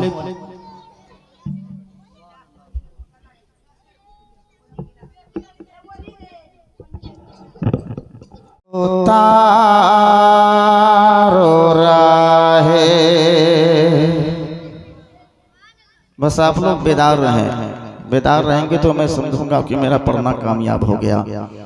पुलिस उतारो राहे, पुलिस उतारो राहे, गुजर को खबर न हो। पुलिस उतारो राहे, गुजर को खबर न हो। पुलिस उतारो राहे, गुजर को खबर न हो। पुलिस उतारो राहे,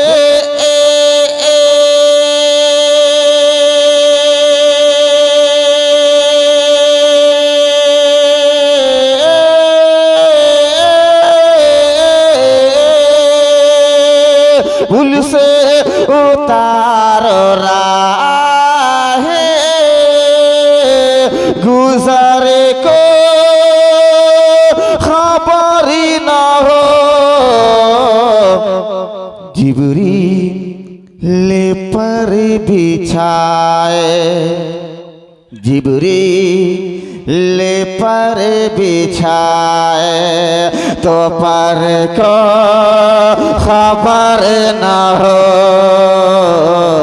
जिब्रील पर बिछाए तो पर को खबर न हो। पुलिस उतारो राहे, गुजर को खबर न हो। माशाल्लाह, हमारे खालू अब्दुल गफूर साहब, वो भी समझिए इतने पुराने नोट हैं।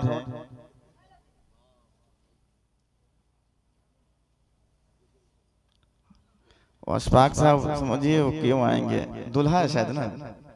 हाँ, उनको तो समझिए पता है, मुझे मालूम है क्या।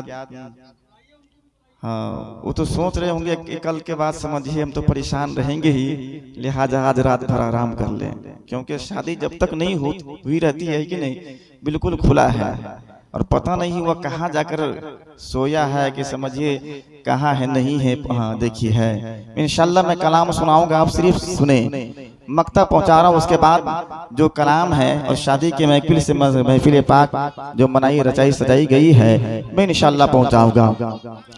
उनके सेवा रज़ा कोई हमें नहीं जहाँ, उनके सेवा रज़ा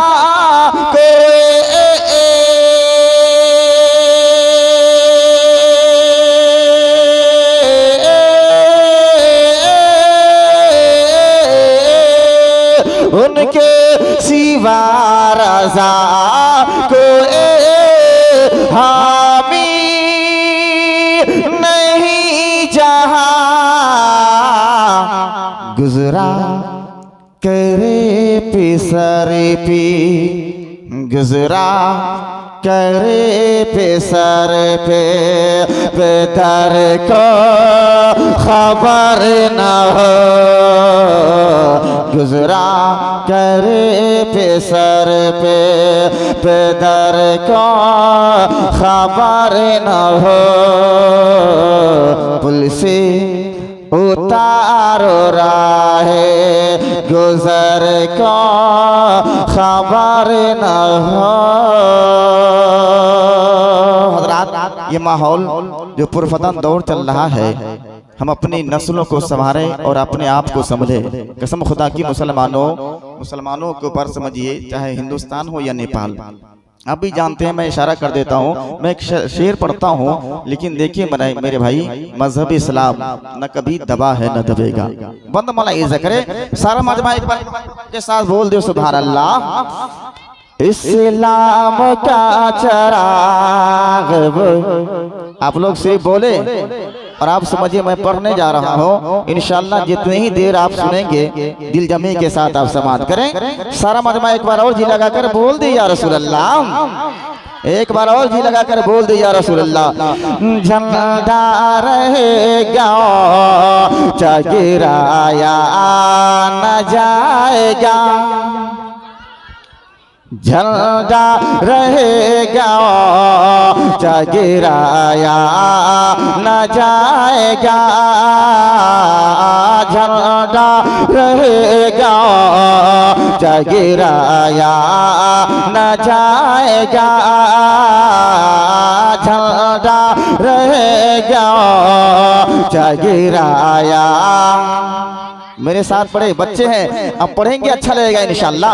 झंडा रहेगा गिराया न जाएगा,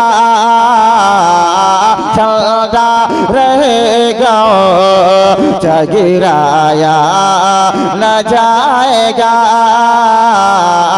झंडा रहेगा गिराया न जाएगा,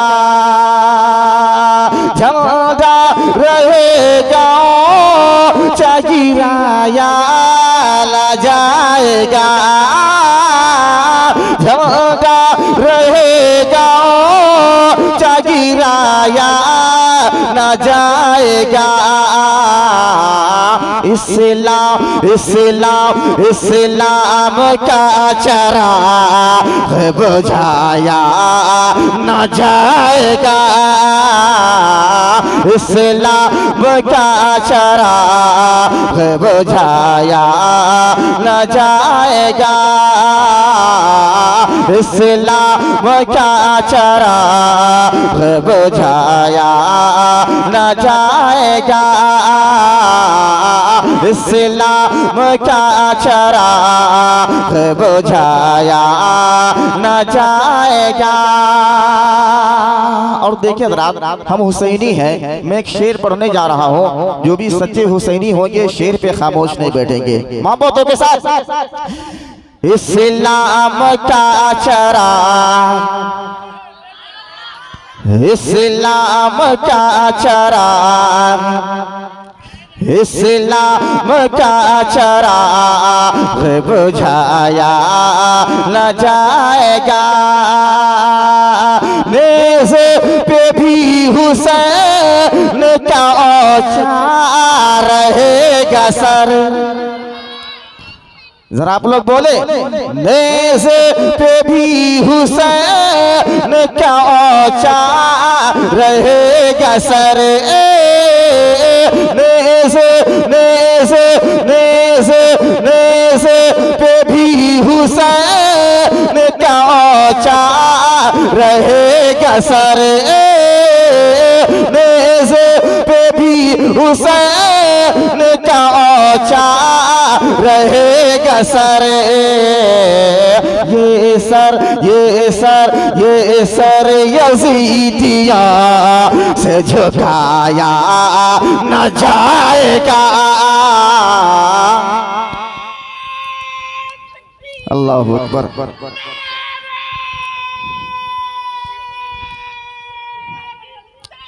या रसूल अल्लाह, माशाल्लाह हमारे मुरीदीन साहब, कसम खुदा की मुसलमानों, मैं यहाँ पिपरा के सरजमीन पर ये हैं और गोरहारी के सरजमीन पर आली जनाब मजरूल साहब है कि नहीं, वो पहलवान हैं। और ये भी समझिए इनकी ऐसी इतनी आवाज़ बुलंद है कि बगैर माइक की समझिए यहाँ से लेकर गोरहारी पहुँचा देते हैं मोहब्बतों के साथ।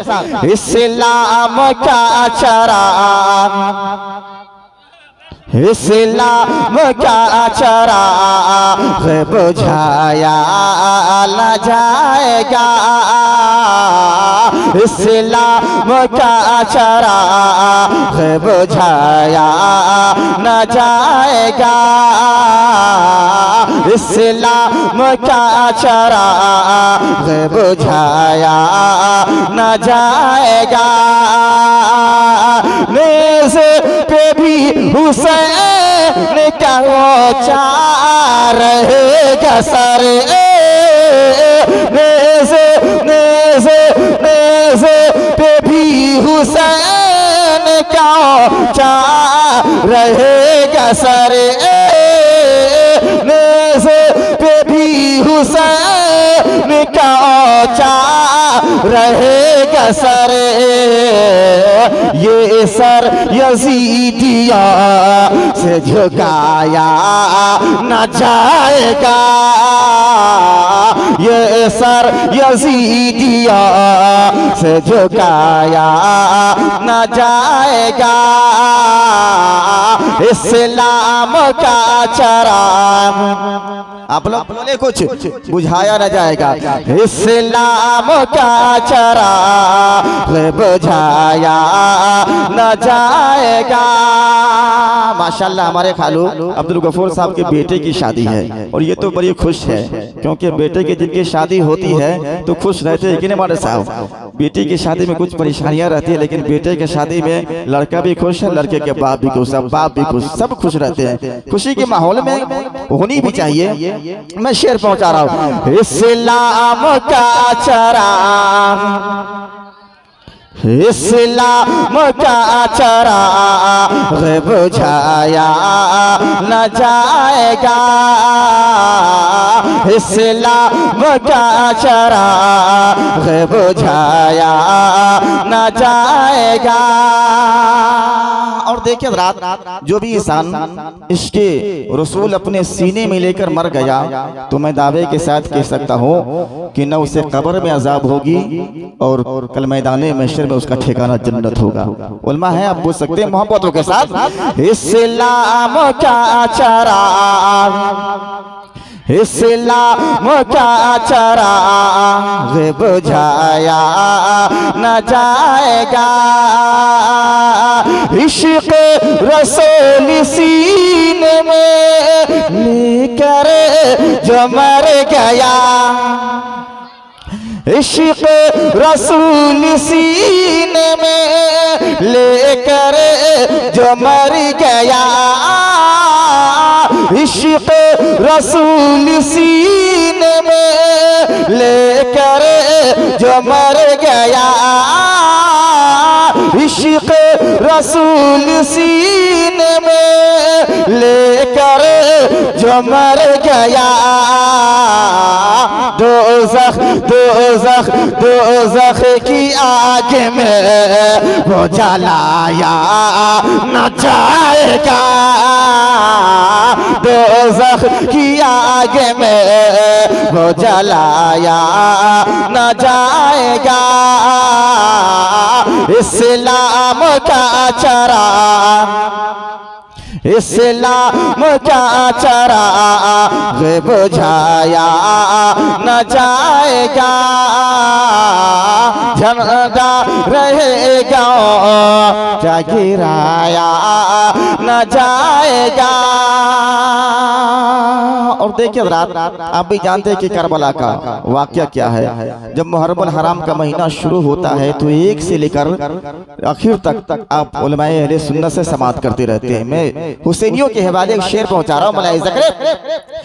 इस्लाम का चराग बुझाया न जाएगा, इस्लाम का चराग बुझाया न जाएगा। अब्बास को हुसैन इजाज़त तो दीजिए, अब्बास को हुसैन इजाज़त तो दीजिए, अब्बास को हुसैन इजाज़त तो दीजिए। बच कर कोई ऐसे भी जिंदा न जाएगा, बच कर कोई ऐसे भी जिंदा न जाएगा। इस्लाम का चराग, कुछ आप लोग बोले, इस्लाम का चराग बुझाया न जाएगा, इस्लाम का चराग बुझाया न जाएगा। और देखिए रात कुछ ऐसे फिरका है जो खास तौर पर मुसलमानों को ये कहती है कि आप हिंदुस्तान छोड़कर चले जाए, है कि नहीं। लेकिन देखिए मेरे भाई, ये हिंदुस्तान किसका है? मौलाए ज़करे, झंडा रहेगा जा गिराया न जाएगा, इस्लाम का चराग बुझाया न जाएगा। ख्वाजा के हम हैं और ये ख्वाजा का मुल्क है कि नहीं? ये मुल्क किसका है? ख्वाजा का हम है और ये ख्वाजा का मुल्क है, ख्वाजा ख्वाजा ख्वाजा ख्वाजा के हम है और ये ख्वाजा का मुल्क है। भारत भारत भारत को छोड़कर हमें जाया न जाएगा, इस्लाम का चराग बुझाया न जाएगा, इस्लाम का चराग बुझाया न जाएगा। और देखिए कुछ ऐसे फिरका है जो आप क्या कहते हैं, खाना काबा की तवाफ करने जाते हैं लेकिन मदीना में नहीं पहुंचते हैं। लेकिन जब मदीने में उसकी हाजिरी नहीं होती है तो उस इंसान की इबादत क्या है? हाँ, टेंशन है। इस्लाम का चराग बुझाया न जाएगा, इस्लाम का चराग बुझाया न जाएगा। ये जान लो कि उसी की इबादत फजूल है, ये जान लो कि उसी की इबादत फजूल है,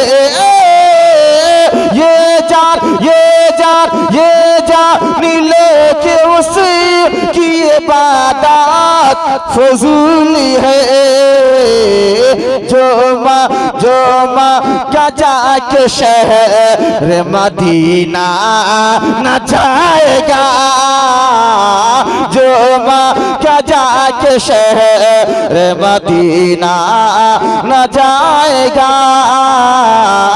इस्लाम का चराग बुझाया न जाएगा,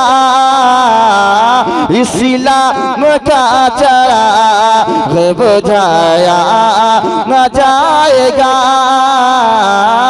इस्लाम का चराग बुझाया न जाएगा। दो तीन शेर ये शादी खानाबादी के मौके से महफिल पाक सजाई रचाई गई है। मैं मुनासिब समझता हूँ सिर्फ दो तीन शेर, वक्त किल्लत दामन गिर है, उसके बाद मैं अपनी जगह लूंगा और आखिरी तकरीर होगी। आप लोग बिल्कुल इत्मीनान और सुकून के साथ बैठे। सारा मजमा एक बार और बोल दे सुभान अल्लाह। नौशाद पाक सल्लल्लाहु तशरीफ रखते हैं हमारे खालू अब्दुल गफूर साहब। मैं एक शेर पढ़ता हूँ। दुसितो मुबारक हो, दोस्तों मुबारक हो, शादी की ये महफिल है। दोस्तों मुबारक हो, शादी की ये महफिल है, शादी की ये महफिल है, शादी की ये महफिल है। अरे दोस्तों मुबारक हो, दोस्तों मुबारक हो, शादी की ये महफिल है, शादी की ये महफिल है। अरे दोस्तों मुबारकी हो,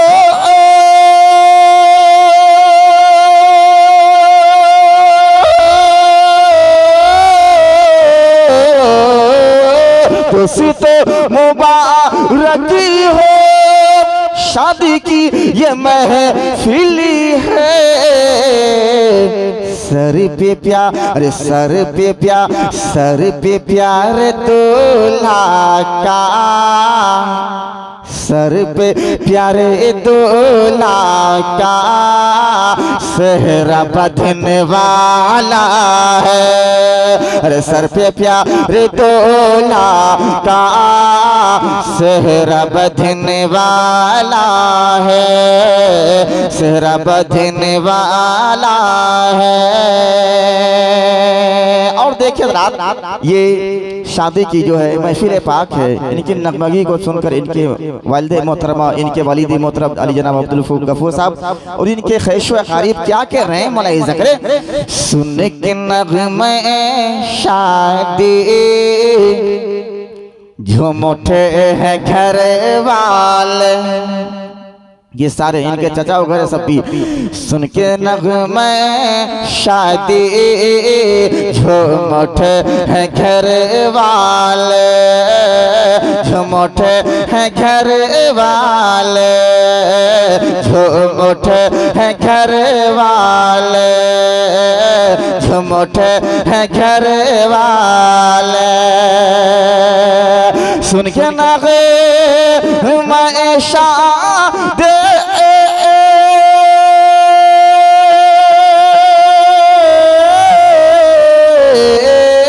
सुन के नग़मे शादी झूम उठे हैं घर वाले।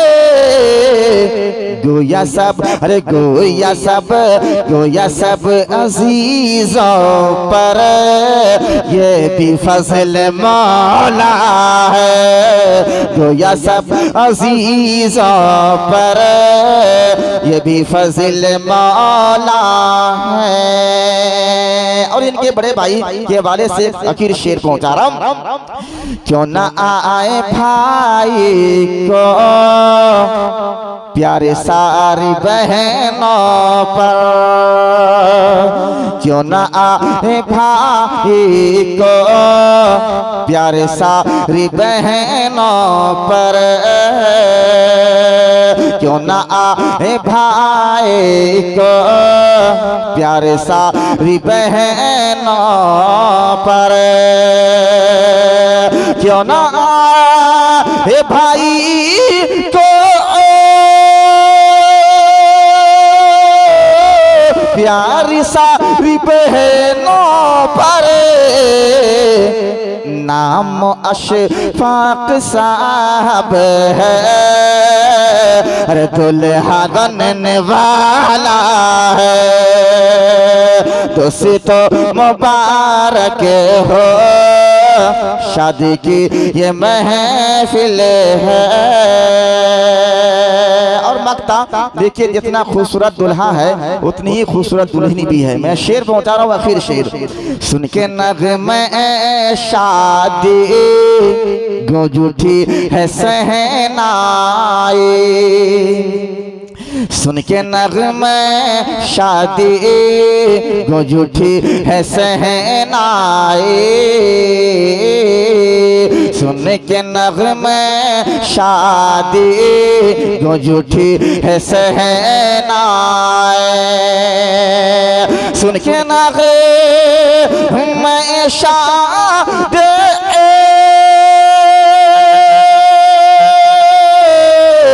गूंज उठी है सहनाई, जितना प्यारा दूल्हा है, जितना प्यारा दूल्हा है उतनी प्यारी दुल्हन है, जितना प्यारा दूल्हा है उतनी प्यारी दुल्हन है, दोस्तों मुबारक हो शादी की ये महफिल है, सर पे प्यारे दूल्हा क्या सिरा बंधने वाला है। कहीं मेहमानी करने जाना है तो चला तनका मेहमानी में जाए के ये ना कही जी। तो हाजी उमरे साहब थे, जब वो मेहमानी में गए ना तो नमाज का टाइम हो गया, तो कहा चलो यार चलते वक्त हो ही है, नमाज पढ़ लेते हैं। तो जब वजू बना करके जब मस्जिद में गए नियत बांधने के लिए, तो देखा कि सारे लोग जो है ना नियत ऊपर बांधे हुए हैं। अब ये सोचे या अल्लाह कि हम बुढ़ा गए हैं, अब मुस्लिम था जैसे उम्र आदमी सोचे कि हम बुढ़ा गए हैं, पूरी जिंदगी यहाँ नाव के नीचे हाथ बांधते हैं, आज ये अजीब सिस्टम देखते हैं ये सारे लोग सीने पे हाथ क्यों बांधे हुए हैं। तो दिल में सोचे कि वो लगता है कि इससे ज़्यादा इस पे ज़्यादा सवाब मिलता है, तो हम ना कहे अल्लाह अकबर का हाथ बांध दिया सर पे। कहा कि जब इतना सीना पे बांधे तो ज़्यादा सवाब मिलता है, तो उस पर और ऊपर हम कर देते हैं। अब ये हाथ सर पे रखे बांधे हुए हैं, अब अगल बगल वाला देखा है इस तरह का कोई कौन आदमी आकर के सर पे हाथ बांध ली है। आप दे अभी नमाज खत्म होने के बाद में सब इसको टुक टुक टुक तक रहता है, कह कि ये तो गलत है और पगला गलत नियत यहाँ बांधा जाए कि यहाँ बांधा जाए, करे बेवकूफ रे पूरी जिंदगी हमारी गुजर गई है, हम नाव के नीचे बांधे हैं।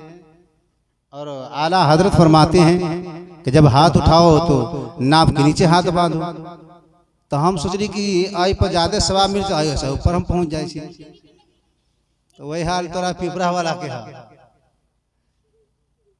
अब सब सवाब कमा लेला ऊपर झापर लेके, अब सोचा कि चल भी तब आगरे भी गधी बोलते। अल्लाह का फजल है कि दोनों हुनर रखते हैं। सुनिएगा ना आप लोग, मुस्लिम चाचा मोइनुद्दीन साहब मिस्टेक हो गया है जी, सुनिएगा ना आप।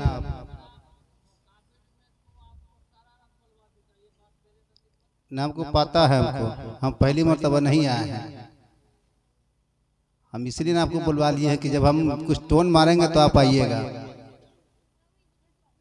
तो बहुत ही सुरीली आवाज़ में आपने समात किया और आली जनाब अब्दुल गफूर साहब की मेहरबानी कि बार बार फ़ोन करके इन्होंने बुला लिया। वैसे तो आज दूसरी जगह प्रोग्राम थी, लेकिन इनकी बातों पे मुझे लब्बैक कहना पड़ा। तो हज़रात आज देखिए ये महफिल रसूल जो है शादी खाना आबादी के सिलसिले में मुनक़िद है। और जब भी मैं इसे पहले एक लड़की की शादी में आया था, उसमें भी अजीब हर जगह से देखते हैं, जहाँ भी प्रोग्राम जाते हैं और देखते हैं तो बहुत चंद ही लोग महफिल में आते हैं।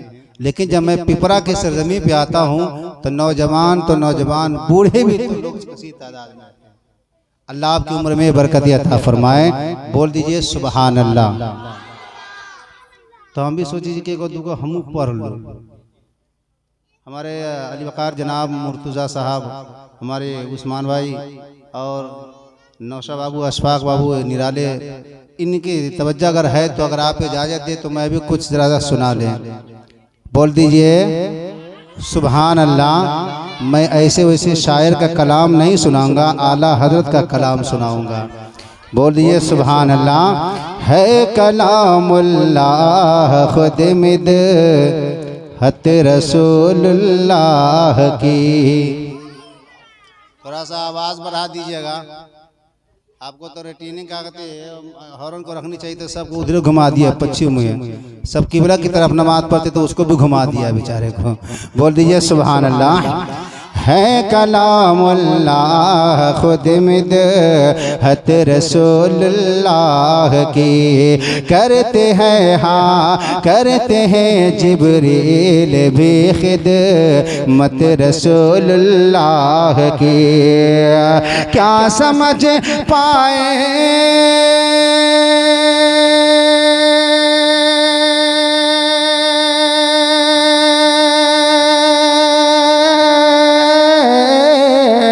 क्या समझ पाए कोई अज़मत रसूलुल्लाह की।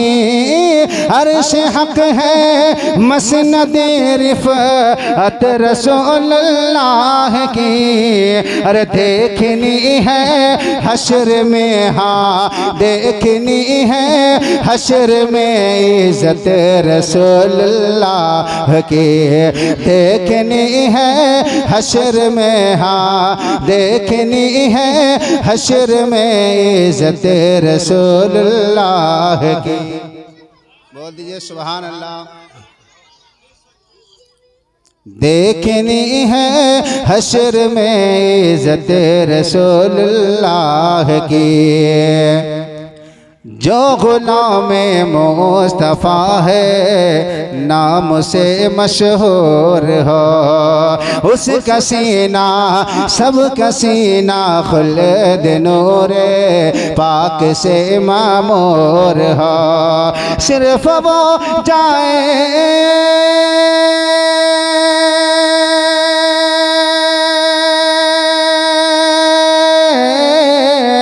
सिर्फ वो जाए जो लिटे इश्क में ही चूर हो। तुझसे और जन्नत से मत, तुझसे और जन्नत से क्या मत लब वहाँ भी दूर हो। अरे हम रसूलुल्लाह के, हाँ हम रसूलुल्लाह के, जन्नत रसूलुल्लाह के।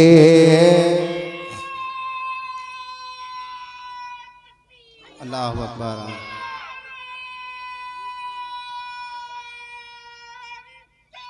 या रसूल अल्लाह माशाअल्लाह। बोल दीजिए सुभान अल्लाह। अब बहुत ही प्यारा कलाम।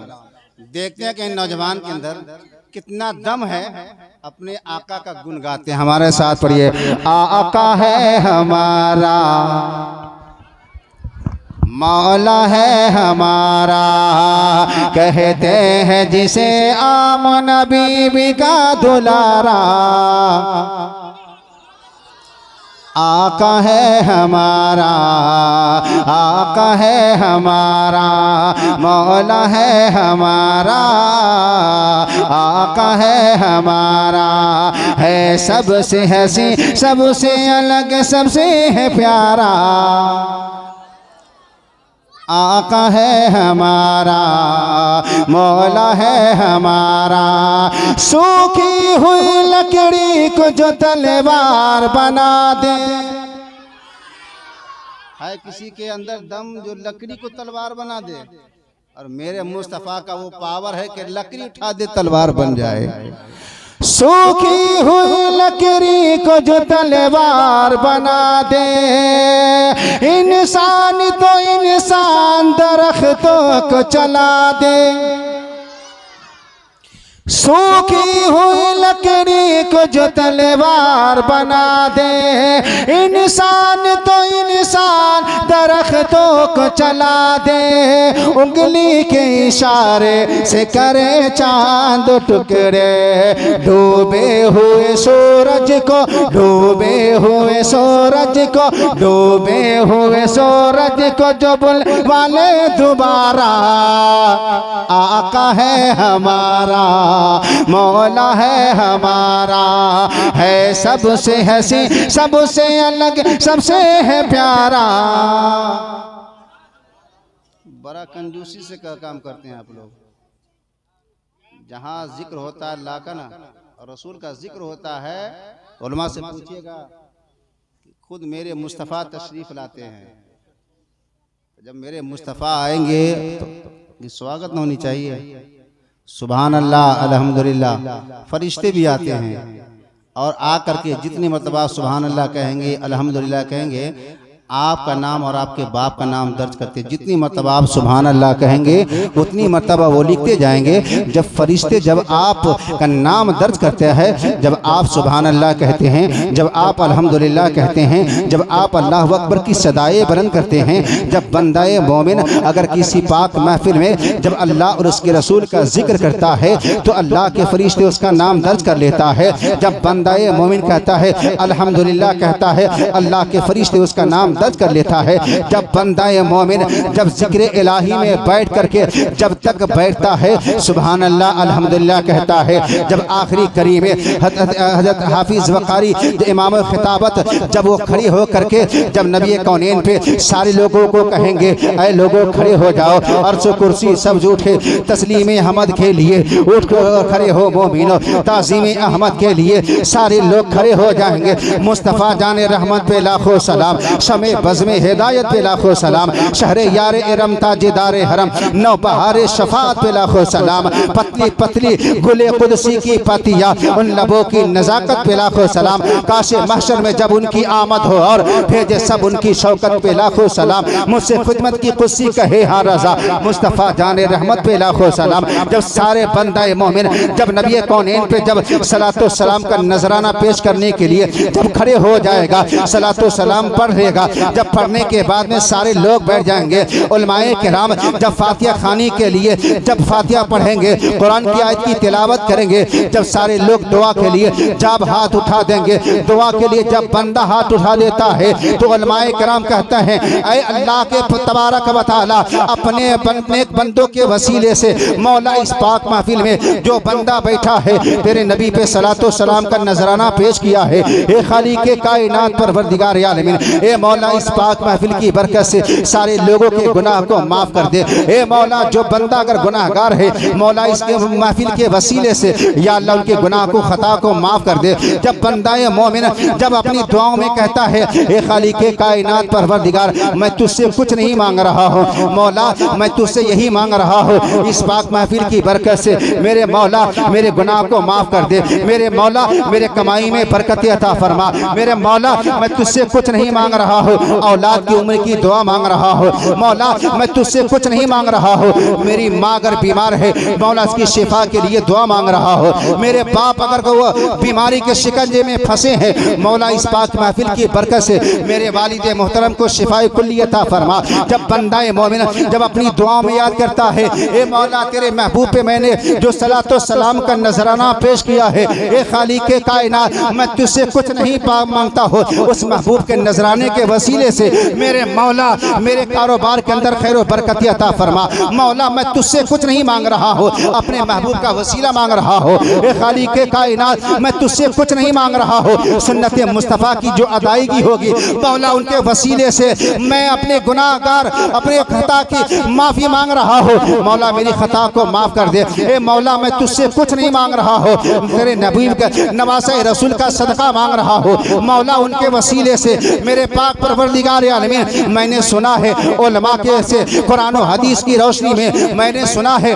मोमिनों के लिए जन्नत है और काफिरों के लिए जहन्नम है। ए मौला हम जन्नत की क्यारी मांग रहे हैं, हम जन्नत का महल मांग रहे हैं, हम जन्नत की वादी मांग रहे हैं। ए मौला हम जहन्नम से पनाह मांग रहे हैं। जब सारे लोग जब दुआ मांग लेंगे, दुआ मांगने के बाद में जब सारे लोग खाना खा करके अब्दुल गफूर साहब के यहाँ से जब चले जाएंगे तो जाने के बाद में जो फरिश्ते आए हुए हैं रब की बारगाह में हाजिरी होगा।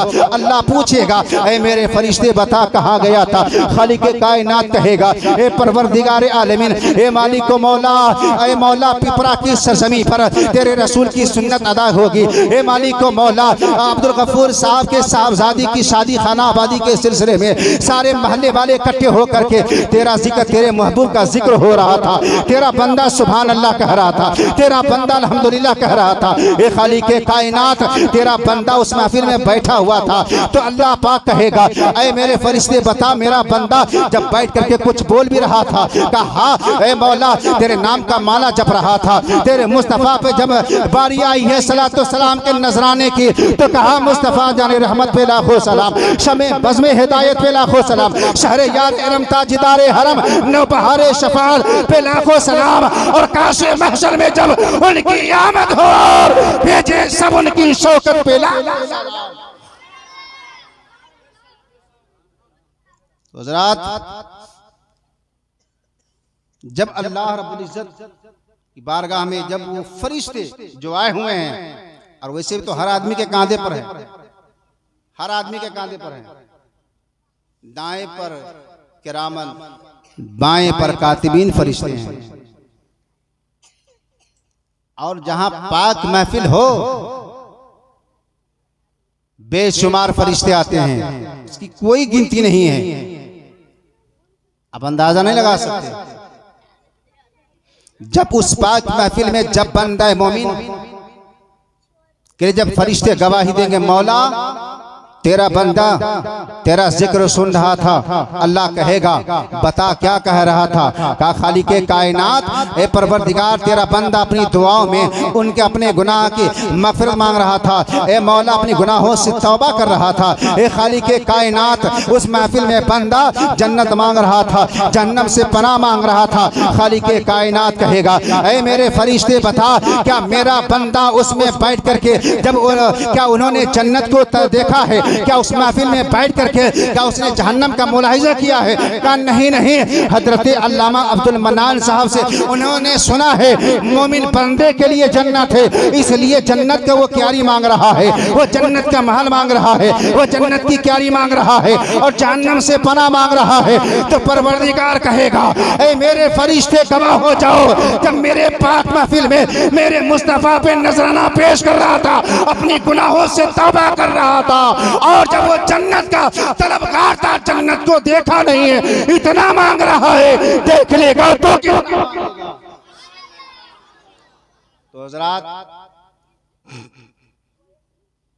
पाक महफिल में ध्यान से सुननी चाहिए। आज जब हम मस्जिद में नमाज पढ़ने के लिए गए और 1 साल 2 साल पहले भी आए हुए थे तब मस्जिद में देखे 2 लहरी 2 धुक्का, उसी पे चले धक्कन धुक्का।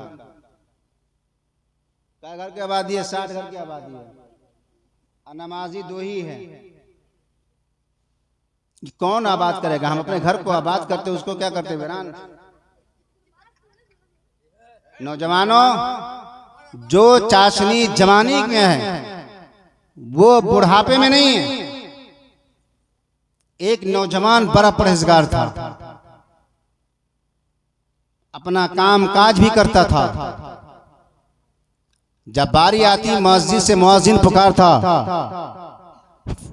अल्लाह अकबर की सदाएं बुलंद करता, मस्जिद में पहुंच जाता और मस्जिद में पहुंचने के बाद अल्लाह की इबादत करता। और उसका काम था टोकरी बनाना, चीटी बनाता और बाजार में जाता, फरोख्त करके चला आता। जब वो नौजवान बाजार से आ रहा था, एक शाही महल से गुजर हुआ।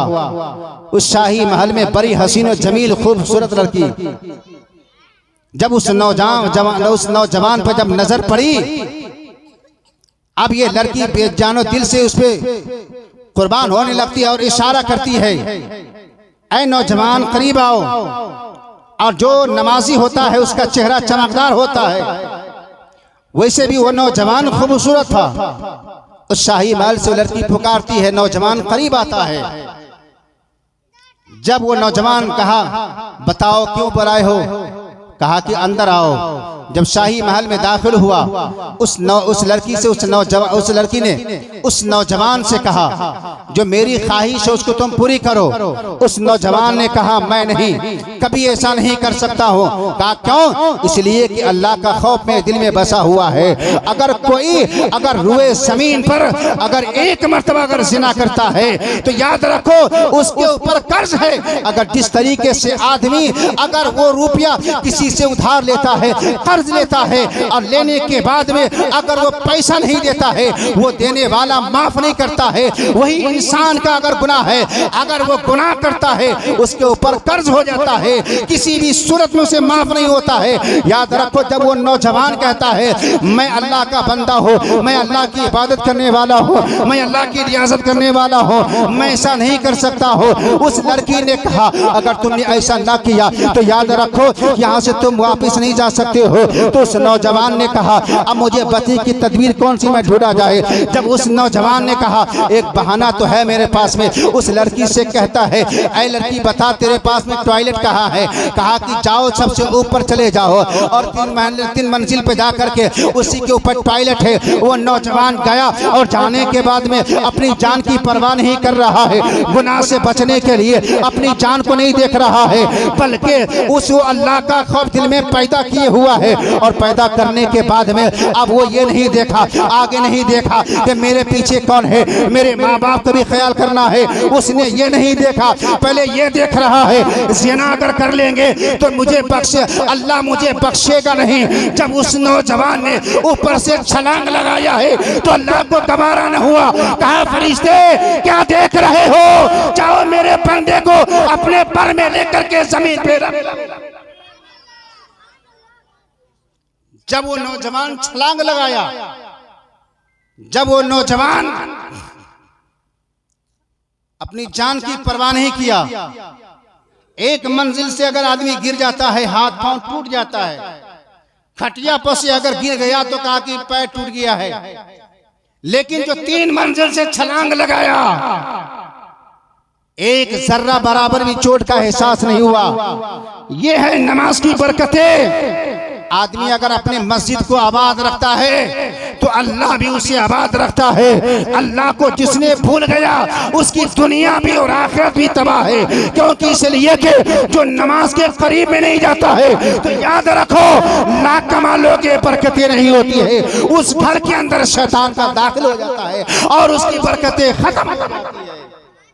तो नौजवानों, आज जो मैंने देखा कि 2 नमाजी थे, एक इमाम साहब थे और सारे लोग, इन सब के ऊपर नमाज माफ है। माफी अगर नमाज माफी अगर बारी होती ना कि भाई अगर नमाज खरीदना पड़ता तो चलो एक आदमी पूरे पैसा दे के नमाज को खरीद देता, का देखिए मरतबा काम तमाम कर लो।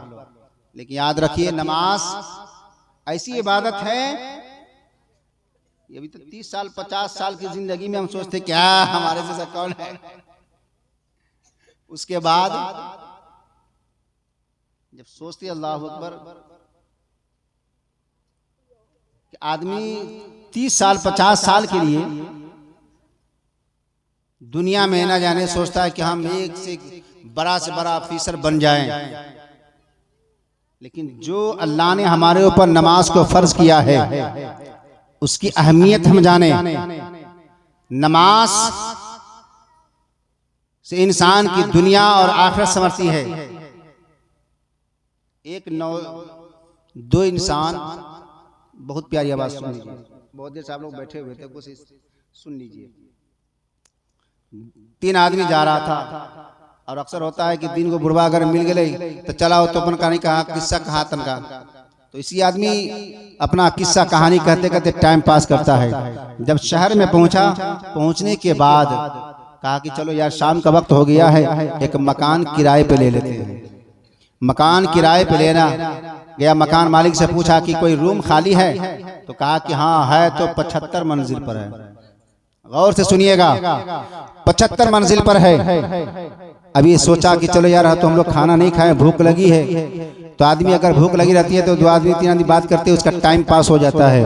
कहा चलो ऐसा करो यार, हम लोग फैसला कर लेते हैं, एक यानी पहली मंजिल से लेकर के 25 मंजिल तक अपनी जिंदगी की कहानी एक आदमी कहेगा। बचपन से लेकर के 25 साल की उम्र तक अपनी कहानी कहेगा। 26वां मंजिल से लेकर के और 50 मंजिल तक एक आदमी 26 साल की उम्र से लेकर के और 50 साल की उम्र तक अपनी कहानी कहेगा। उसके बाद 51 से लेकर के 75 तक के मंजिल तक के वह इंसान अपनी कहानी कहेगा। जब इंसान पहला शुरू करता है, ऐ मेरे दोस्तों, जब मेरी पैदाइश हुई, पैदाइश के वक्त में न जाने मेरे माँ बाप ने महफिल रसूल के लोगों को दावत दे करके, अब उलमाए किराम को दावत दे करके और सारे लोगों को खिलाया पिलाया है। जब बारी आई है मेरे उम्र की, तो धीरे धीरे मैं बढ़ता गया। मेरे माँ बाप ने मुझे लाड प्यार से मेरी जिंदगी बसर किया है, मेरी जवानी की दहलीज पे लाने की कोशिश किया है। जब जवानी की दहलीज पर जब मेरे माँ बाप ने मुझे परवरिश किया है, कभी मुझे पैसे की जरूरत पड़ती थी, मेरे बाप ने मुझे पैसे दिया है। कभी खरीदने की बारी आती थी तो मैंने मेरे माँ बाप से, मैं जब कहता था तो मेरे माँ बाप ने मुझे खरीद करके मुझे सब कुछ इंतजाम कर दिया करता था। लेकिन जब यहाँ तक के जब मैं 10 साल की उम्र पार किया है, तो मेरे माँ बाप ने कहा जाओ इमाम साहब के पास में जा करके तुम तालीम हासिल करो। मैं तालीम भी हासिल करता था, लेकिन जब कुछ ऐसा भी वक्त आता था, कभी मैदान छोड़ के भाग जाया करता था। जब यहाँ तक के जब वो इंसान अपने 25 साल की उम्र तक कहानी कहता है, तो जब वो 25 मंजिल के जब पार करता है, तो दूसरा आदमी कहता है सुनो मेरे भाई, जब जवानी की दहलीज पे मैं आया हो तो मेरे माँ बाप ने मुझे शादी ब्याह कर दिया है। एक चांद सी लड़की को ढूंढ करके जब मुझे वो रिश्ता तय किया है, सारे लोगों को दावत दिया है, और सारे लोगों को दावत देने के बाद में जनाब माइनुद्दीन साहब और सारे समाज के लोग आ गए। और आने के बाद में जब मेरी शादी हुई है, और शादी होने के बाद में जिस वक्त मेरी शादी हो रही थी, तो मेरी माँ ने मेरे सर पे आंचल लग करके और मुझे दुआ देती रही, कहा बेटा सुन लो, आज के बाद से माँ को भूलना नहीं। जब बचपन से लेकर के जवानी तक मेरे जवानी तक लाना मेरा काम था, लेकिन मेरे लाल सुन लो, जब 26 साल की उम्र में जब तेरी शादी हो रही है, तो मेरे लाल अब यहाँ से भागो दौड़, तुम्हें संभालना है। जब माँ की आंचल जब बेटे के सर पे पड़ती है, माँ दुआ देने लगती है। जब वो बेटा जब शादी कर लेता है, जवानी की दहलीज पार करने लगता है, कभी बम्बई का सफर कर रहा है, कभी लुधियाना का सफर कर रहा है। जब लुधियाना का सफर करते करते जब वो इंसान अब अपनी बाल बच्चों में लग जाता है, जब वो 50 साल की उम्र की जब कहानी कहने लगता है, जब हजरत इमाम साहब ने मुझे उसी जवानी की दहलीज में कहा था, नौजवानों, जो इबादत की चाशनी, जो नमाज की चाशनी जवानी में है, बुढ़ापे में नहीं है। जब उन्होंने कहते रहे, हम उसकी बातों को टालते रहे, हम उसकी बातों को हटाते रहे। जब उस नौजवान ने कहा, जब इमाम साहब कहते थे, मैंने कहा अभी वक्त बाकी है, जब हम बूढ़े हो जाएंगे, मेरा बेटा जवान हो जाएगा, तब हम नमाज पढ़ेंगे। जब वो 50 साल की जब 50 मंजिल तक पहुंचता है, 50 साल की कहानी जब वो कहता है, जब वो पारू उम्र करता है, तो अब वो 51 पे जब हाथ लगता है, अब वो जवानी का है, अब वो बुढ़ापे के आलम में आ जाते हैं। कभी घुटने में दर्द है तो कभी जिस्म में दर्द है, कभी दम्मा की बीमारी है तो कभी खांसी है। जब ये अपनी कहानी कहने लगता है, ऐ मेरे दोस्तों, जवानी में था तो मैंने बहाना करते रहा, नमाज नहीं पढ़ा, मस्जिद की तरफ नहीं गया, लेकिन जब मैंने कहा ऐ उलमा मुझे अभी नमाज पढ़ने की जरूरत नहीं है, जब वो 50 साल पर कर जाएंगे, मेरा बेटा बम्बई का सफर करेगा, मैं मस्जिद में मुझे पाएंगे, मैं मस्जिद में इबादत करता रहूंगा। लेकिन ऐ मेरे साथियों सुन लो, जब पार किया वो 51 साल के, अब जब वो जवानी की दहलीज पे आ रहा है तो अब मुझे दम्मा की बीमारी है, अब कहाँ नमाज पढ़ने जाएंगे, कभी घुटने में दर्द है, झुकने की हिम्मत नहीं है। इसलिए जब वो इंसान जाते जाते जब 75 मंजिल तक पहुंचता है तो लास्ट जब कदम डालना था तो अपने साथियों से कहता है, अरे मेरे साथियों गजब हो गया। कहा क्या? कहा कि जिस जहां तक के हमने सफर किया था, जिस कमरे में दाखिल होना था, उसकी चाबी रुए जमीन पर। कहा कि आप क्या करोगे? तो हम जा रहे हैं जवानी गुजार कर, बुढ़ापे गुजार कर, चाबी जन्नत का जमीन पर छोड़ के जा रहे हैं। जन्नत में कैसे जाएंगे? जन्नत में जाने के लिए इतना आसान न समझिएगा। मिलाद करा लिए हैं तो जन्नत में चले जाइएगा, मस्जिद बना लिए हैं तो जन्नत में चले जाइएगा, इतना आसानी जन्नत ना है। पहले जो उसका कर्तव्य है करना पड़ेगा। इसलिए जो आप नेकी करते हैं उसको सवाब मिलता ही है, लेकिन जो हम नमाज को तर्क किए हैं इसमें कोई कटौती नहीं होगी। इसलिए मस्जिद को आबाद रखिए, आप भी आबाद रहेंगे, यहाँ भी आबाद रहेंगे, और दुनिया से जाने के बाद भी अल्लाह आपके खैर फरमाए। अल्लाह जरूर बंदे पर हम करता है। तो अज़ीज़ान मिल्लत इस्लामिया, टाइम भी ज़्यादा हो चुका है।